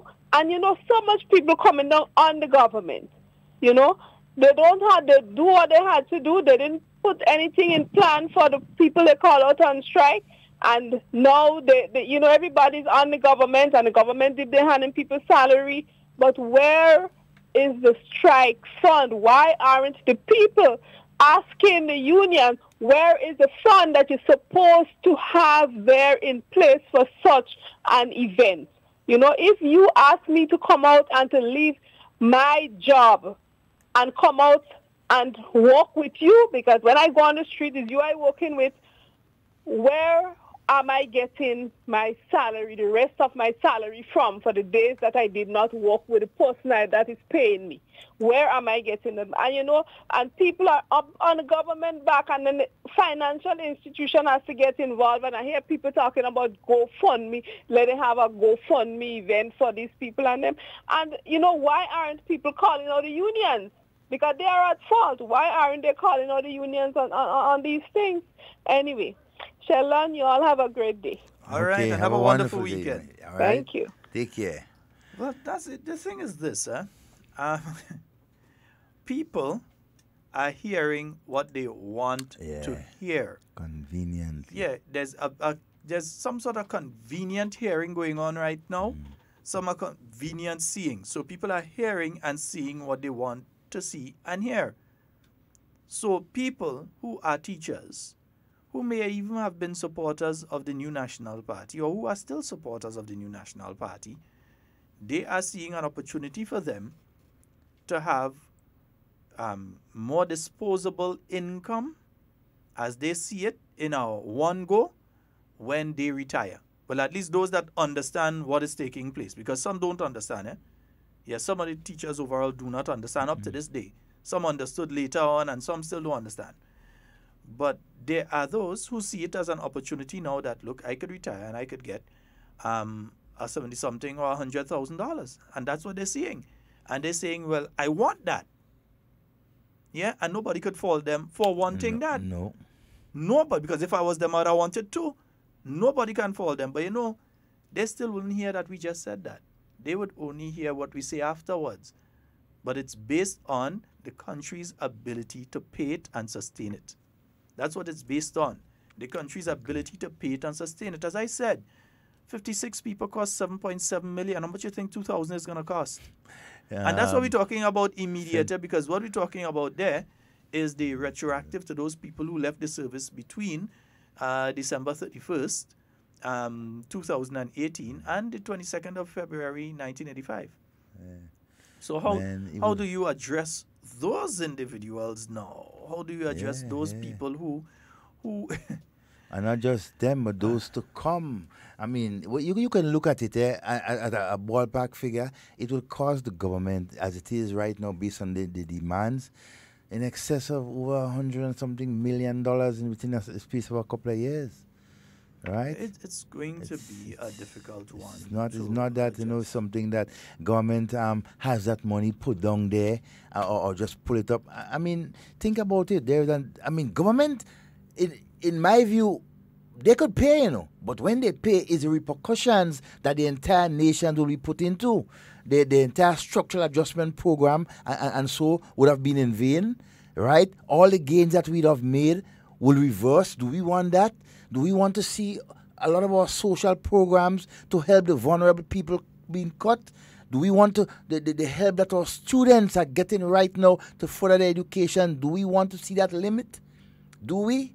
No, I don't think so. We need to reach a negotiated settlement, right, about this issue. And it's not an issue just for the teachers or for the workers, but it's an issue that affects the country generally. But most of all, the future, our children, are the ones that are being, in my view, held to hostage. My child isn't being held to hostage. That's just one out of, how many thousand children. But what about... This class is okay. Yeah, what about those children? They're having their class party. Right, those children whose parents may not be teachers, whose parents may not be as educated to help to teach their children. What happened to them? They fall on the wayside because of what we're doing. We need to seriously consider the effects we are causing on the nation's children. It is not fair. We are holding them hostage. We need to stop that. As parents, as teachers, as workers, we need to think about the effect that it is having on our younger ones. 440-7377. 347-329-3101. Yeah, you can call in and give your view in relation to the entire situation as it is right now. We still have about 15 more minutes to go on the program. And so... And again, let's take the opportunity to again state our position on this. One, we believe that teachers, not if, but must get a pension and a gratuity. That's our belief. They earn Teachers that. must get that. Public workers on a whole must get a pension and a gratuity. And we can say this because the government would not have been having that discussion if they did not think that it was necessary and it was the right thing morally to do for teachers and public servants to receive a pension or gratuity. So the nonsense talk and the stupid talk and the idiotic nonsense and drivel about teachers working so hard and they this and they that. No one is saying no. Everyone is saying that you deserve. Stop talking and start listening, and then you may hear what people are actually saying. No one is saying that teachers wicked and they don't deserve this and they're wicked and they don't deserve that. We're saying you do deserve it. We're saying we understand that you work hard. We're saying that we understand the long hours and the sacrifices that you make, and as such that you do deserve it. The only place we differ is as whether or not the country can afford to do it at this point in time. Yep. And I'm saying it again because there are people that listen to us and then come and say something totally different to what we say. And then you want to focus on the fact that Sheldon Scott are locks or Devon Romain from St. Andrew, instead of focusing on what the real issue is. That's why some people don't reach anywhere in life. You spend your whole life thinking about other people and focusing on other people and talking about other people. And while the other people build a 3-bedroom concrete house with the gabled roof and all sorts of things, you're still in a galvanized shack and you don't even have a latrine. And that's bad. Because of your attitude in life. You've been focused so much on others that you never took the time to focus on yourself. Yep, and what you need. Always about other people's need, but not yours. You know something, Devon? I can't tell you the names of my neighbors, with one exception. Can't tell you. Don't know. I mind my business. I don't know the names of my neighbors. Yeah? It's good and bad, eh? It's good and bad. If something happens and they need assistance, they need somebody to bring them in the hospital or something, as I just tell them, and do the face, tell them straight, they say, hey, don't call me, whatever, up to this week I was doing it. You need somebody. One time, I go in. Yeah, no problem. But I mind my business. You don't pry in other people's business. Yeah, it's because not your that business. Is their business. I'm busy developing myself. Exactly. So I have to focus. I don't have the ability or the time to focus on that. That's too much time wasting when you focus on what other people is doing. I know why I'm saying that, because I could basically tell you what is going to be popping up in the next few weeks again and the next few days, and the personal attacks and all this sort of nonsense that you're going to be having coming down. That's what's going to be taking place because some people cannot have a sensible discussion. And they will not see, they will not see that you're actually on their side. But what you want, because the government is on the teacher's side. The government is on the public workers' side. If the government wasn't on the teachers and the public workers' side, they would have never opened the issue of pension. It has been for years. They would have never opened the issue of gratuity. And for a person who, one, was unemployed, got into the teaching service on contract basis, and the government that came in, and the same Dr. Keith Mitchell that they say in Wicked, made sure that that person got the opportunity to have a permanent job, not a contract job, but a permanent job. Security. And that person comes back and call the person that do that for them wicked. But not only that, that in some of the instances of some of the people that you see talking there, one who in particular didn't even qualify because a grade point average was below 2. I ain't going to call name. Right? I ain't going to call name. But you have people who government made sure and they're spending to send these people to universities. And these are the same one calling the same group of people, the same government, wicked, spending millions of dollars on a yearly basis, giving scholarships. Those same people who some of them, they have their degrees now, or they're doing their degrees now because government give them no pay leave. Or not no pay leave. They give them this thing, like you go and you're studying and so on, you're still getting a study leave. Yeah. And these sort of things. They're still assisting you while and they're still calling the people wicked.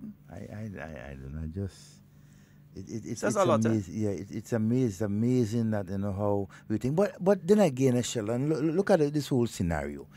Government, under a structural adjustment program, where you would expect jobs to be lost or cut and wages freeze or anything like that. In this case, our government, right, led by Dr. Mitchell, was able to give a 10% increase on public workers' salary.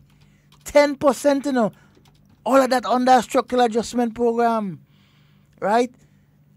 Regularized over 400 teachers within a structural adjustment program. That's amazing. Let's look at Barbados structural adjustment program. 1,500 going home. Let's look at Trinidad with Petrotrin structural adjustment program. 3,000 going home. So that's the way other people do structural adjustment programs. No wonder why Dr. Mitchell has been leading in terms of the way how he deals with his economy, the economy of Grenada. I mean, what are all the other countries? I mean, he has systematically take his time and figure out what is the needs of Grenada, and my God, he has done it right. He has put Grenada up. I mean, look at the growth that we expect right at the end of this year. I mean, 3, 4, 5%, even more next year. Our economy, I mean, good morning and welcome. Good morning. Hello. Hello, good morning, Mr. Scott and Mr. Romain. I just come now. Good morning, Cammy. Yes, good morning. And I'm listening to you all at tuning. I'm listening. And good morning to Grenada, Carrefour, Systematic, and home and abroad. Everybody is listening. Sheldon, y'all don't worry. God is in control. Yep. God is in control, and He's going to take care of everything. I want the people who's listening to know that. He's going to take care of everything. Everything is going to work out right. Right? In this world, you're going to get this kind of fight. Okay? Anyhow, I just get a surprise of my life. When I was in New York, I used to work with some people, white people, and I just see this lady just show up in front of me here. I'm sitting here. And these two people, Sheldon, God is a good God. And these two people just show up. I have get some grapefruit and tangerine. I see that somebody comes, the lady comes to buy. And the lady gives me her money. I want to know, I said, how much grapefruit you want? I'm talking nice to these people. And the lady don't say nothing, Sheldon. And Devon, she ain't saying nothing more than she watching me. What Christmas come come When she take the glasses and I watch her go about after that, I realize it's somebody I used to work with. Oh, that is 27 years. And she said, I live all the way from New York to come to look for you. I used to take care of her baby. She's only 27 years. So you see how it is. And yesterday, I want to thank Mr. Watt and all the people that wish me happy birthday. And especially to the convent, BBC, and Heinz school children that give me a wonderful surprise. They came down and give me birthday cards and hugs and a lovely gift. I want to thank the children. And I want to tell people who's listening, take care of the children in your surroundings. Take care of them. One of the little girls broke down and she said, Miss Cammy, I don't know what to give you, but you always take care of me. And I feel so good and happy. People, take care of the children. Take care of the children in your surroundings. When you see a child on the street, ask them where they're going. Because that's the same lovely postcards with lovely words. I couldn't sleep last night because of that love from these children. And Mr. Watson, Patty, and everybody, Devon, and all you, that make it a wonderful day for Miss Scott. Thank you very much, Grenada. And Mr. David and everybody, have a blessed day. Mr. Prime Minister, have a blessed day. God is good. Let's continue giving God thanks and praise. Have a blessed day, sir. All right. All right, darling. God is always good, Cammy. Yeah. Cry yesterday. Always good. No, you see, because you see, the good you do always follow you. That's always tell Cammy. Yeah, Don't bother with when people yeah. pass and they show talk and they this and they that. You know people love you. Don't bother with them. What? Imagine, just one busman alone. He alone wanted to join Cammy yesterday. And I just won, Zai, good morning. I mean, that's the kind of relationship Cammy has with persons, not just in the bus terminals, but in our surroundings. And you know something? It has some bus drivers who support the NDC, but they love Cammy. Well, they sit down right by Cammy, right? They go by Cammy to go give her real talk. And she go give them real talk. But at the end of the day, they're best her friend. Don't interfere with them because she bad for them. Eggies. And don't interfere with her because they bad for her. Eggies is the biggest NDC. He's sitting down by Cammy every day. Good morning and welcome. Good morning, gentlemen. Hey, my brother. I will just say a short phrase that my parents and grandparents used to utter. it is cruel to be kind. You understand? I word to the wise. Okay, I word to brother. the wise. All right, Mr. G. That's why we say, as we started earlier, to the teachers, and we're going to ask you nicely now. We wouldn't be asking nice like this again. The nonsense that you're doing there by trying to tell the children and them, go and ask Keith Mitchell for the Christmas party. If you don't want to do it, don't. Just tell them, unfortunately, I will not be able to guide the process of having a Christmas party. If you children want to do it together with your parents, fine, no problem. But we will not be able to do it because I am sure that within the class, there are parents who will make the macaroni pie, there are parents who will bake the chicken, there are parents who will do the rice, the juice, make the popcorn, who will make juice, who will buy the drinks. I am sure, I ain't guessing, I am sure that there are parents who would put together and make sure that the children have a nice Christmas party, no problem. Of course. So if you don't want to do it, you're out of order and you're rude. I would say another word, but then NTRC might come down on me.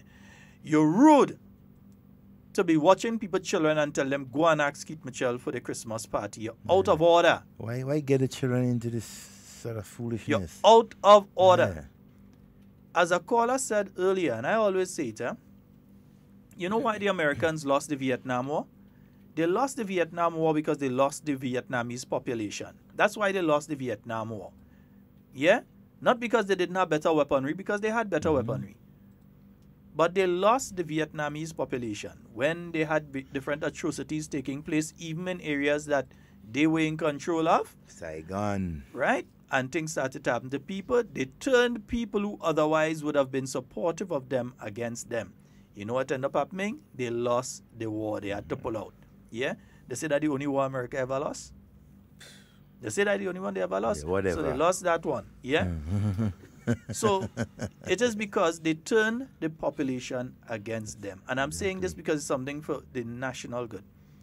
Right now, the unions and their members who are doing these sort of things, and notice what I'm saying, not their membership, I ain't painting with a broad brush. At all. Their members who are doing these sort of things are doing an excellent job of putting the population against you. That's what you're doing. And remember, it's the same population that has to go through the process of finding the money to pay into the treasury to pay you. That have to pay the license and the taxes that due at the firearm license due earlier, and vehicles that's starting in the single digit. Yeah, single digit. Yeah, remember, you have up until February 15th. So, yeah, handle your business early in January and get it out of the way. Yeah? So, all of these people who have to find this money to pay these different things and so that go into the fund to make sure that you all can get paid. You're turning them against you. Yeah. And watch it, and it has always been, right, a collective effort both by teachers and parents to ensure all activities within the school curriculum is successful, from sports right to exams and everything like that. You have both teachers and parents playing equal, sometimes pivotal role in the children's success, right? So I hate to continue here. Some teachers continue saying, these things about, we're not doing this and we are alone to do that. And if you're reproaching the children, right? You have children too. Would you like to know that your child goes to another school and you hear that teacher in that particular school talking about your child or somebody else's children? Come on. Let's suppose one of the teachers have a child that comes out now and the bus driver say, all them teacher and them wicked. And them teacher and them evil and the greedy. And he know his mother is a teacher. And the child now takes that and also tells the child now that, look, your parent and them wicked, the evil, the thing. Yeah. You wouldn't like that. Don't do that. That's not good. Don't instill that sort of fear and so within the children. Love the children. Show them the love. If you don't want to be part of the activities of the children, hey, just let it be known. The parents has always been part and parcel of it. You know we're out of time. We're really out of time. Yeah, just a reminder, though, those PAP single digit like P, PA, PAA, right? You know, like might be PA, G, PA, whatever, right? So 001 to 250, you have January 1st to February 15th. Then 251 to 500, you have until March 31st. So folks, yeah, don't spend out all the money for the Christmas because you had to go and register your vehicle early in the new year. Remember, you might have other bills and things that you have to pay and all those kind of things. So don't go and spend out all the local kakada in the month of December. Hold a look at something back. All right? Nice. And when you're doing the shopping and thing for the Christmas, Shop take into consideration for the January and the February as well. Don't go and spend out all the money then, and then you have to go and face a lending institution first thing in January, and you're crying hat in hand, hoping that you get through. Nice.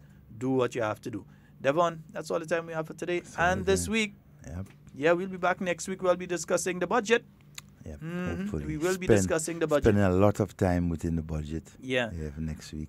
So, folks, that's all the time we have for Hard Talk today. It's been wonderful being here with you. My name is Sheldon Scott. I'm Devon Romain. And in everything you say and do it safe and secure. We want to be speaking to and with you. And not about you. We are out of here. Peace out.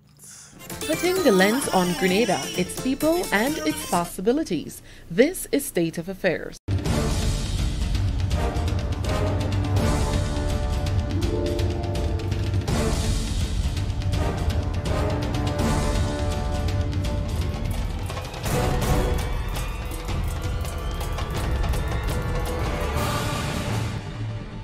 Reporting this week, I am Abigail McIntyre. Work begins on the new Renegade Rum Distillery. Find out how this new foreign investment project is bringing much-needed development to the parish of St. Andrew. Bringing back the national platform for young people to express their skills and talent. Hear more about the return of the Festival of the Arts, even after a 9-year break. And Grenada gears up for another referendum, this time to decide on whether the CCJ is the best fit for the country's final Court of Appeal. See why government thinks it is. Kevin Frederick, Wendy, Edmund, and myself all report from the Grenada Heartland when we come back.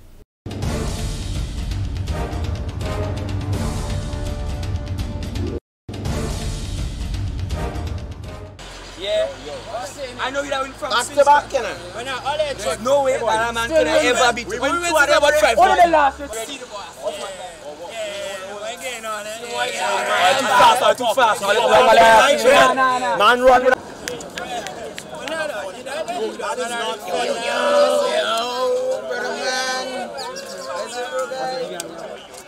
Yo, Rennie, hold on. Rennie. Same girl, yeah, all the amount of training. Intrude. Yeah. That's a chance. Hold on. It's the walk. Alright.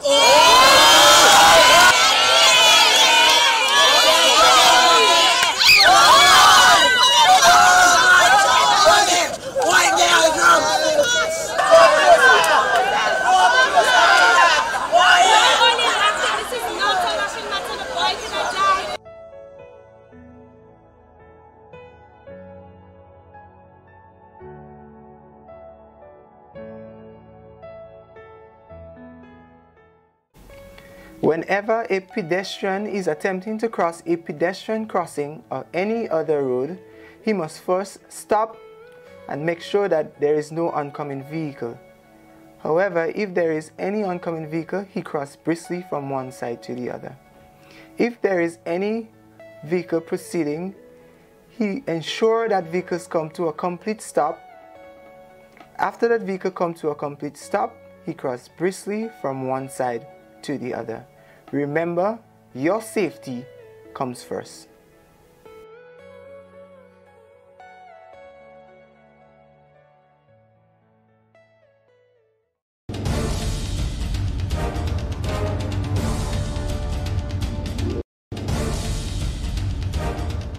Welcome back. Grenada is one step closer to seeing the production and export of the premium Renegade rum.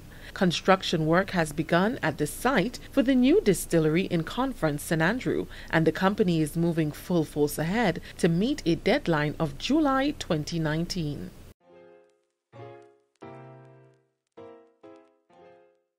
I said to him, there'll be a day when, we'll be up in this field and we'll be starting this project for real, when people will start to see things happening. And that will be really the touch paper for the project. That will be the time when people really start taking notice of what we're doing. That is Mark Rainier, owner and investor of Renegade Rum Distillery, the newest developmental project now under construction in the eastern part of the island, Conference St. Andrew to be exact.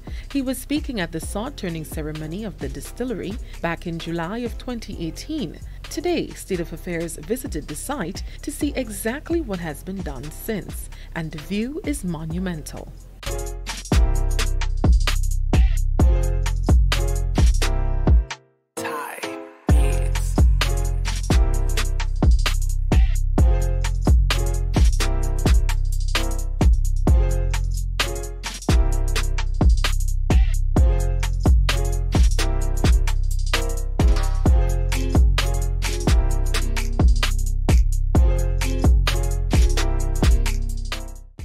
Where we are standing, we have excavated about 1, 2, 3, 4 foundations for 4 different buildings. This is the warehouse, the aging warehouse, where we'll have our barrels and so aging with the product. So he's just tidying up that foundation right there. Over there we'll have the still house and then the brew house. The still house is where you'll have the distillation columns. We'll have 2 stills, a pot still and a column still. And then we'll have the brew house where we'll have our fermentation tanks and so on. That one straight in front of us there is what we call the utility building. The utility building will house things like our meals, our chillers, our boilers, and so on to provide all the necessary utilities for the process. This idea of a modern rum distillery was born about 10 years ago by investor Mark Rainier. He has produced Scotch whiskies and wines that sell on the exclusive lists of high-end bars and restaurants around the world. And for the last decade, he has been in search of the prime location to start the production of rum. He visited the islands of Cuba, St. Lucia, Jamaica, Fiji, Reunion, and none compared to the connection he felt when he arrived in Grenada for the very first time. I remember arriving at the airport and from the airport I felt this place feels good. This is it. This is where we're going to do it. This is exactly what I've been looking for. An island that has a contentment, a joie de vivre, a happiness. You can feel it at the airport, and I think this is one of the great things you've got. You can feel it's tangible. A brief exploration of the island revealed that the cane industry was a dead one, and so the idea of a rum distillery here was near impossible. But Mark, being a savvy businessman and optimist, saw potential in the island and so started Cane Co., the company that is responsible for growing the cane for production. Specified strains of cane was imported, ideally suited for the types of soil and its environment. 2 years later, we now see almost 300 acres of cane fields in parishes across the country, giving life to a dead industry. To reawaken an agricultural sector that has withered away, to add value to a sector that has struggled, to encourage farmers, to give them an avenue to make some money for themselves, to feel good about themselves, to grow something, to see where it ends up. Now with the cane in full production, it's time to get ready for harvesting and milling. This is where the new Renegade Rum Distillery comes in. A deadline has been set for July 2019 to have the factory up and running. It will be the first of its kind in this part of the hemisphere. This is the first of its kind. This is a game changer. For the Caribbean, Central America, Southern America, this is a game changer. And it's about the coming together of the different skills, the different people that are required to make such a thing happen. We've got, in this project, we've got machinery coming from Scotland, we've got tanks coming from Ireland, we've got a biomass boiler coming from South Africa, we've got mills coming from Brazil, we've got software, IT, coming from America. It's all very tight, it's all very doable.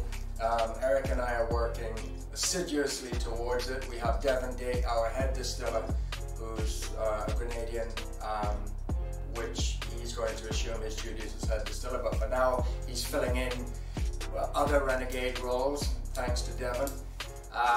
And then there's Graham Williams, our director, who's, you know, pulling everything together from the top. So we've been going very well, very busy, and very happy. So that means cutting canes and bringing them up here and that kind of a thing? Cutting cane, milling the cane, fermenting the juice, boiling the rum. By July next year we should have our first batch of rum ready. And then, but it's not going on the market. So that first batch obviously will come into our aging warehouse. So we'll fill it in the cask and have it to age. Because what we will be producing is a premium rum. Not a white rum that will be on the market eventually at high strength, so it's a premium rum, properly aged. The project will be done in phases, each part carefully thought out and analyzed. It's going to be a phased approach. It's going to be concurrent. It's going to be still house, brew house, utility building, cask house, all going at the same time and staggered. We have a distillation date, if you like, of probably late June 19. So that is basically what we are aiming for, because as you can appreciate, as Eric said, our different fields and our different estates are in different stages of planting, and we need a home for them. So that is. So this machine will be arriving in the fall and the winter, all through March probably. So what we have to do is we have to get these building slabs out of the ground. We have to have concrete ready to set the machinery on. We can build walls and roof around it, which is more than likely what we'll do. That's correct. So we have to have floors before the machinery arrives. Exactly. Graham Williams is the director of Renegade Rum and a close friend of investor Mark Rainier. It was through Mr. Williams' encouragement and guidance that Grenada is now seeing the erection of the Cane Co. and Renegade Rum investments. When you think about the uniqueness of this project, and that is because while it is rum that we're producing, the emphasis is on the crop sugarcane, and it really makes a lot of sense, and it's a very sustainable project. Everything is designed from the field up to the distillery as opposed to the other way around, and all the waste generated by this factory will be put back into the fields. So it's probably as self-sustaining as you can get. So what makes Renegade Rum so unique from other rums? It's the fact that we are cultivating each plot of cane to give you a different quality of rum. So we will apply the science of fermentation and distillation, but also, I mean, we call it terroir, but however, I mean, it happens in other industry. They plant a plot of melon in St. Andrews and a plot in St. George's, and might get different tastes and so. But we want to put that into rum and transform that science and say, well, different plots or different areas around Grenada could give you a different quality of product. Added to that, the distillery will be fully energy efficient using the waste from the cane. Okay, so all the bagasse, which is the leftover cane after you squeeze the juice out of it, we will burn that in a boiler, and we'll use some of the steam to generate electricity. So we have a steam turbine there and do a portion of our steam with bagasse. So it's pretty much carbon neutral from that point of view. We have a bore well where we can bring water up out of the ground, and we won't have to pull the resource from the Wassa, except for our domestic water for our restaurants, etc. The ash from the bagasse we'll use as fertilizer to put that back on the fields. We are considering some other renewable energy options, such as solar photovoltaic. They're out there. Obviously, we're trying to get the plant up and running But all the equipment's very efficient. It's very state-of-the-art. It's all computer controlled. As is expected, many jobs will be provided for persons in the area during the construction phase, about 100. Apart from jobs, many other opportunities exist for farmers and persons in the area. I'm standing here this morning beaming with pride, beaming with excitement to know that such a massive project, massive investment is happening right here in our rural community conference. And that is in the constituency of St. Andrew North. So I'm happy. I'm happy because I anticipate the level of employment that will be created, both direct and indirect, and also the level of infrastructural development that it comes with. This is very good. This is very good for St. Andrew North. It is good for our agricultural sector in Grenada, and it is good for Grenada's economy. I think so, because the farmers were looking out to see what's going to happen.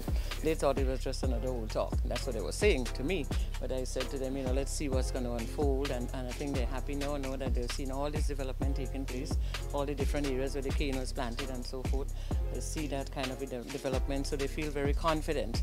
And seeing that again, the breaking of the ceremony, turning ceremony here this morning, that alone would give them more confidence in getting their lands prepared and getting the whole idea to make it a reality. So very good for the area. So far we've employed people within the area in terms of widening the road, fixing the road. There are spin-off benefits for the residents of the area, where in widening the road we at all costs, or to Renegade Rum, we fix the gap, we fix the yarn to keep the old vehicles off the road, fix some of the vehicles off the road and so on. So the aesthetics of the area will be redefined also, as well as having that manufacturing aspect. For State of Affairs, I am Abigail McIntyre. These are the images from across Grenada. This is State of Affairs. More stories from the heartland after this. Guys, if I ask you what you think is the most deadly or the most dangerous creature on this planet, what are you going to say? A shark. Shark. A lion. A lion. If I tell you it's a mosquito, what do you think? Mosquito. A mosquito. It is a mosquito. Mosquito bites result in the deaths of more than 1 million people every year. Thriving in humid and damp areas, mosquitoes reproduce quickly. The females lay their eggs in water and water-holding containers. When the pupa changes into adults, they leave the water and become free-flying biting insects. These biting pests can carry a number of diseases. Once you have a mosquito problem, check out your surroundings. It means that the mosquito breeding source is near your home. It is almost impossible to get rid of mosquitoes entirely. However, we can all play our part in controlling the mosquito population. Mosquito control is not solely the responsibility of the Ministry of Health, but it's also the responsibility of every member of the community.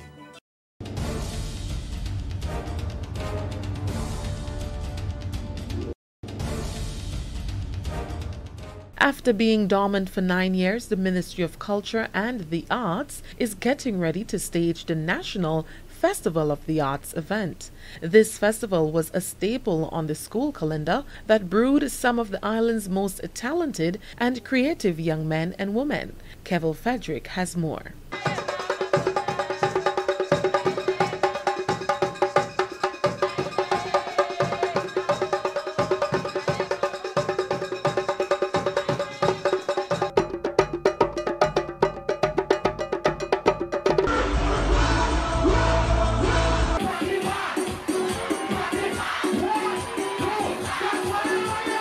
Hello everyone, Grenada Festival of the Arts will be held between October and December 2018.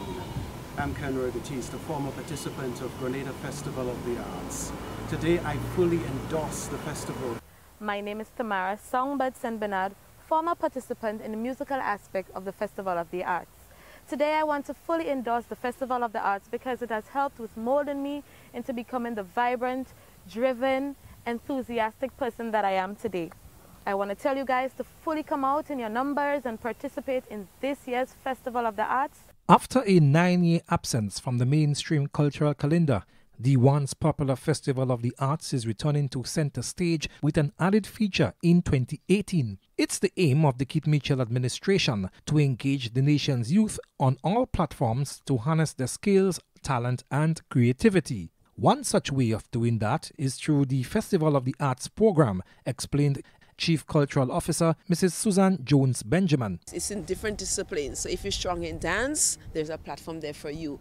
Music, whether in voice, whether in instrumental, theatre. And this year, this is the first year we have collaborated with the Grenada Arts Council. So we'll have a component of the visual arts into the competition this year.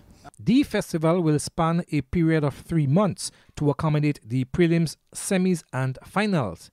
It's high on the agenda of the Division of Culture. It's very, very important. We have to know our culture. We have to showcase our culture. We have to be proud of our culture. And if we don't teach them, if we don't create a platform, how would they know who we are as a people? What makes us Grenadian? And we are very unique. And we have that wealth of culture. So we need to harness it. We need to expose it as much as possible and give young people an opportunity to showcase their talent. Some of Grenada's top young entertainers like Dingan Henry, also known as Little Natty, Wasways, Tamara Songbird St. Bernard, and cultural ambassador Hollis Mapp, aka Mr. Killer, among others, are products of the festival. They have been showcasing Grenada's talent to the world, and given their success, the local culture devotee called on every individual to come forward and give it the best shot. And a lot of persons who have come up to Festival of the Arts, you see them making great strides in our music industry. So we saw it fit and important to bring it back. There's a great platform to showcase natural raw talent for Grenadians. So it's open to every secondary primary school in Grenada, Carriacou and Petit Martinique. Tamara Songbird St. Bernard is a former participant and today is one of the most sought-after local female entertainers on the island.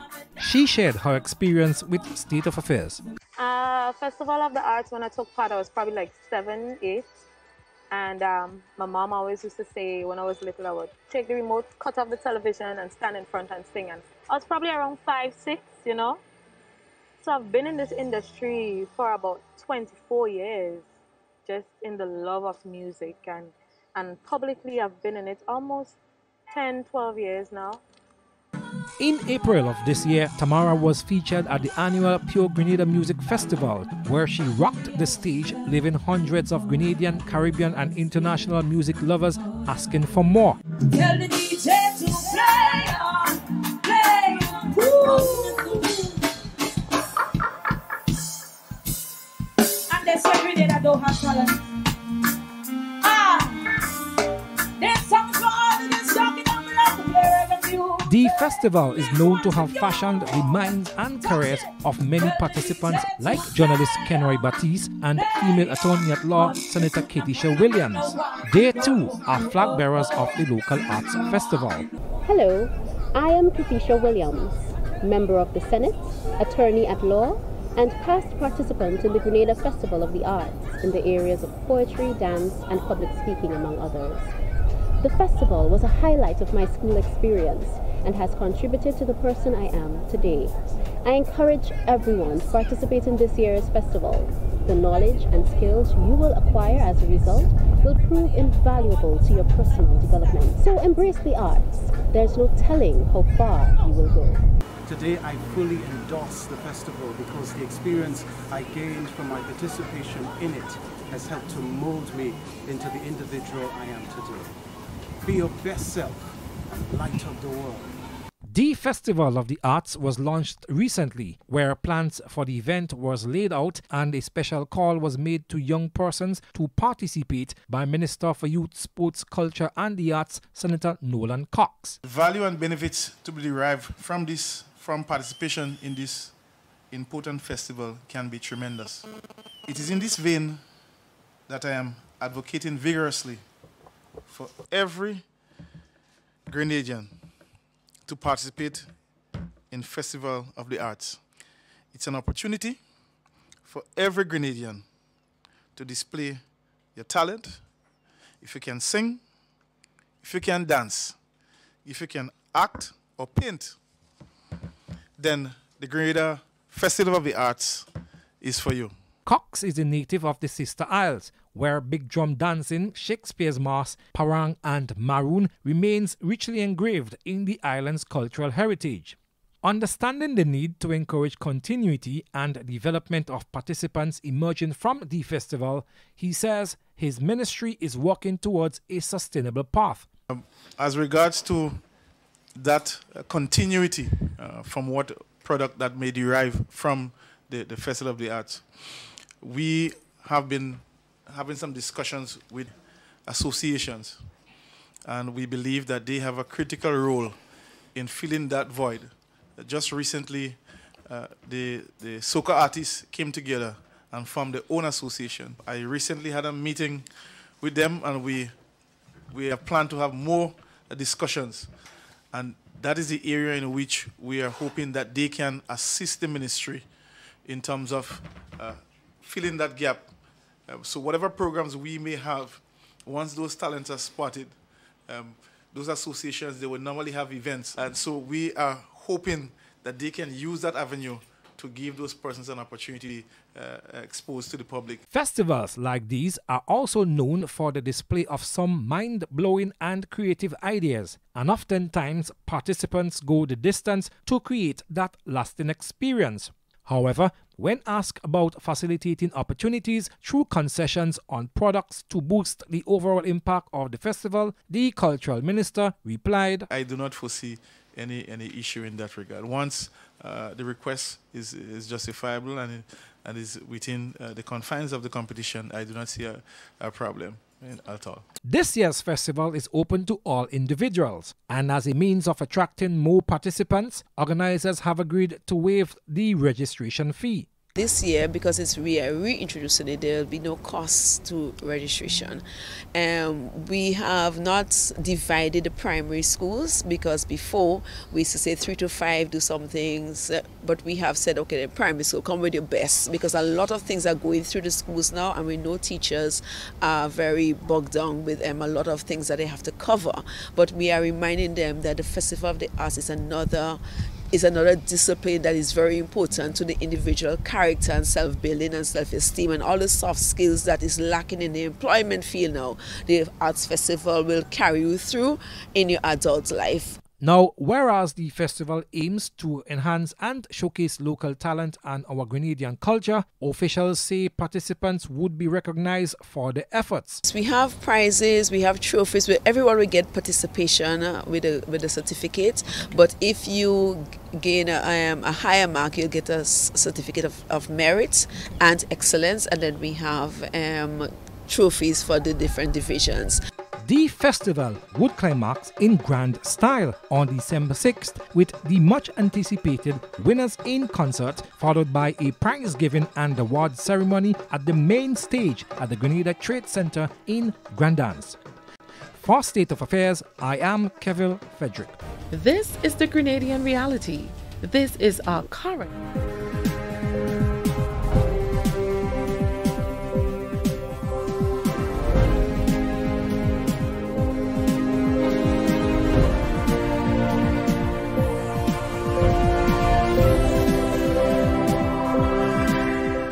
Private sector welcomes government's decision to reduce personal income tax and corporate tax.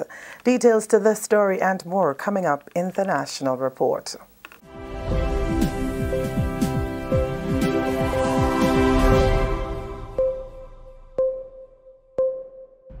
Welcome back with the details to the news for Thursday, December 6th. I am Wendy Edmund.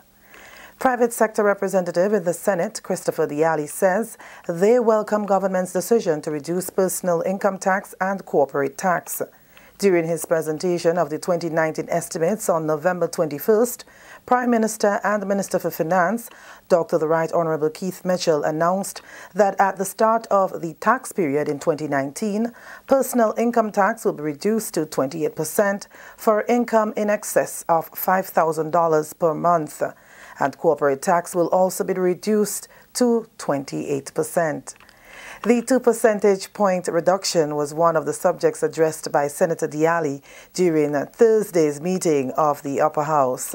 Prime Minister offered us 2% starting in 2019. We welcome it. Of course, it obviously means that some fiscal space allows it. We wanted more, but we got to take what we get. While the sector is happy with the decision, Senator Diali is at the same time suggesting that the Inland Revenue Department pays more attention to assessment based on assets collected. As we go after the professionals, the lawyers and others, that we will probably get right. And I know the IRD has been working assiduously at this, Mr. President, to get things done. But I believe one of the things that they need to use in the arsenal a little more is assessment based on assets that you have accumulated. You see, we can't always depend on, and I know I'm saying that as a private sector person, I might get blows from my own constituents, but that's the reality. Grenada is bigger than all of us.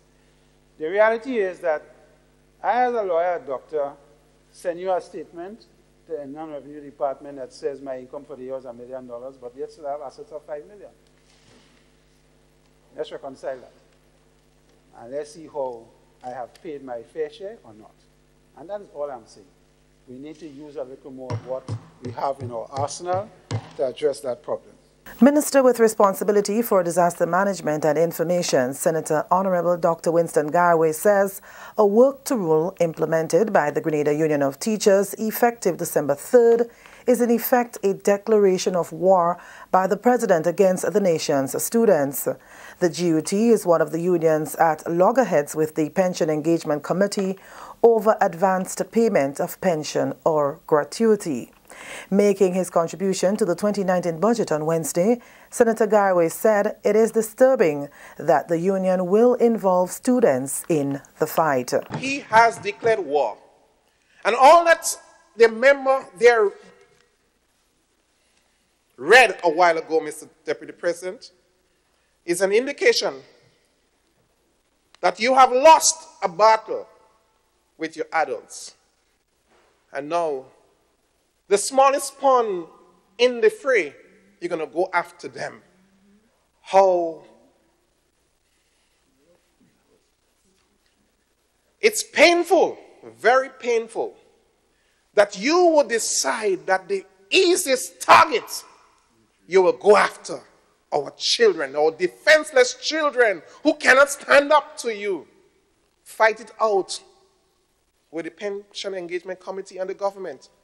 But by all means, please leave our children alone. Give them an opportunity to develop and to... You talk about going and study and coming out from university with your degrees and so forth. Why are you preventing those children from being developed? Labour representative in the Senate, Andrew Lewis, spent much of his time explaining the issue from the standpoint of teachers and the public sector unions. But at the end of his presentation, he said they look forward to eventually resolving the issue. We look forward to resolving this matter as we work in the interests of all of our people, and teachers and public officers are not greedy, but we are patriotic Grenadians who gives our service to the public service. Following a meeting on November 27th, it was agreed that negotiations will resume on Friday, December 7th. This is the National Report. More news after the break. The safety on our roads make this a major priority. Health of our people, a crucial necessity. Accidents happen when road users are either irresponsible or inconsiderate in one way or the other. Play your part. Reduce your speed. Be attentive. It is your personal responsibility. Let 2017 be the start of no more road fatalities. Be safe, be seen, be smart. So let's wise up as a nation. Get to your destination safe.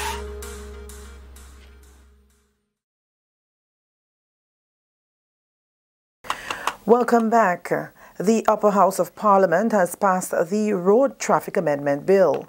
This bill seeks to amend the Road Traffic Act to establish the position of traffic warden and to empower traffic wardens to exercise specific powers currently exercisable by members of the police force.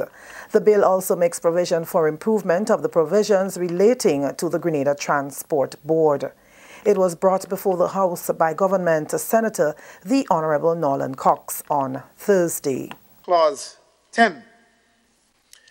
Clause 10 provides for an amendment of Section 73 of the Principal Act to impose on cyclists, pedestrians, the obligation to comply with directions.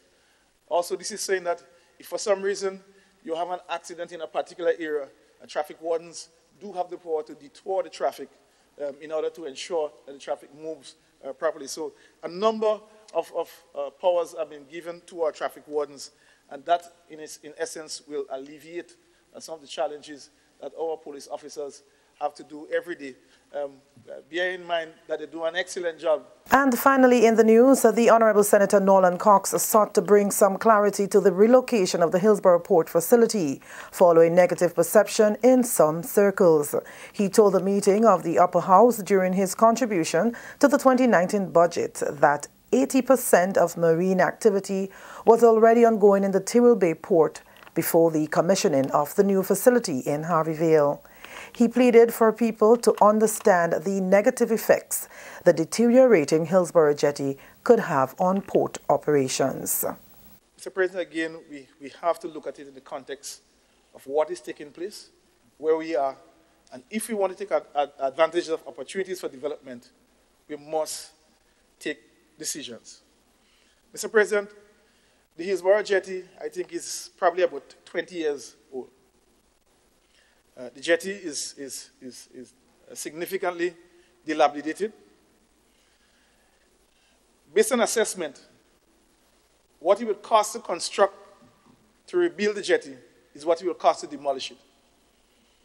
So let's just say if it costs $1 million to build a jetty, it's going to cost $1 million to demolish it. Now you invest that $1 million, you demolish it, and you spend another $1 million and put it back. What does that do? It does not create an opportunity for the port to expand and develop. You cannot land a container on the port in Hillsborough. The port building cannot go anywhere because the seawater is right there. There is no room for expansion, Mr. President. And if you are forward thinking and you're planning for development and you want Carriacou to move forward, we need to have a better facility. Senator Cox says the new port facility is now adding to the economic development on the island. He believes while there are a few challenges, as time progresses, government will do its part to ensure that residents and port users are satisfied with the operations. We believe that the investment that is made in Tyrrell Bay is one that is important, one that is significant, one that is timely. Whatever little challenges that exist, I know that the people of Carriacou are resilient. We are going to work those out, and we're going to solve that. Mr. President, having to stand in the sun and the rain and wait for the boat, or to run onto the boat to get off the boat, that has changed to a more comfortable fast. Mr. President, it's only improvement that I'm witnessing. So I believe that that is significant, and we need to continue to work with our stakeholders to ensure whatever little procedural challenges that they have, that can be addressed with the relevant authority.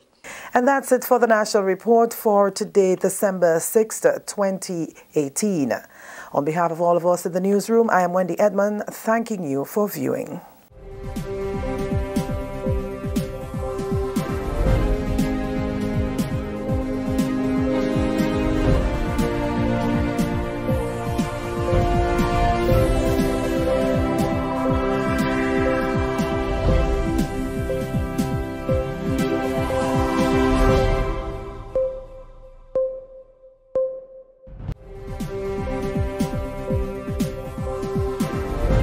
Stay up to date with all that's happening with the new National Party, NNP.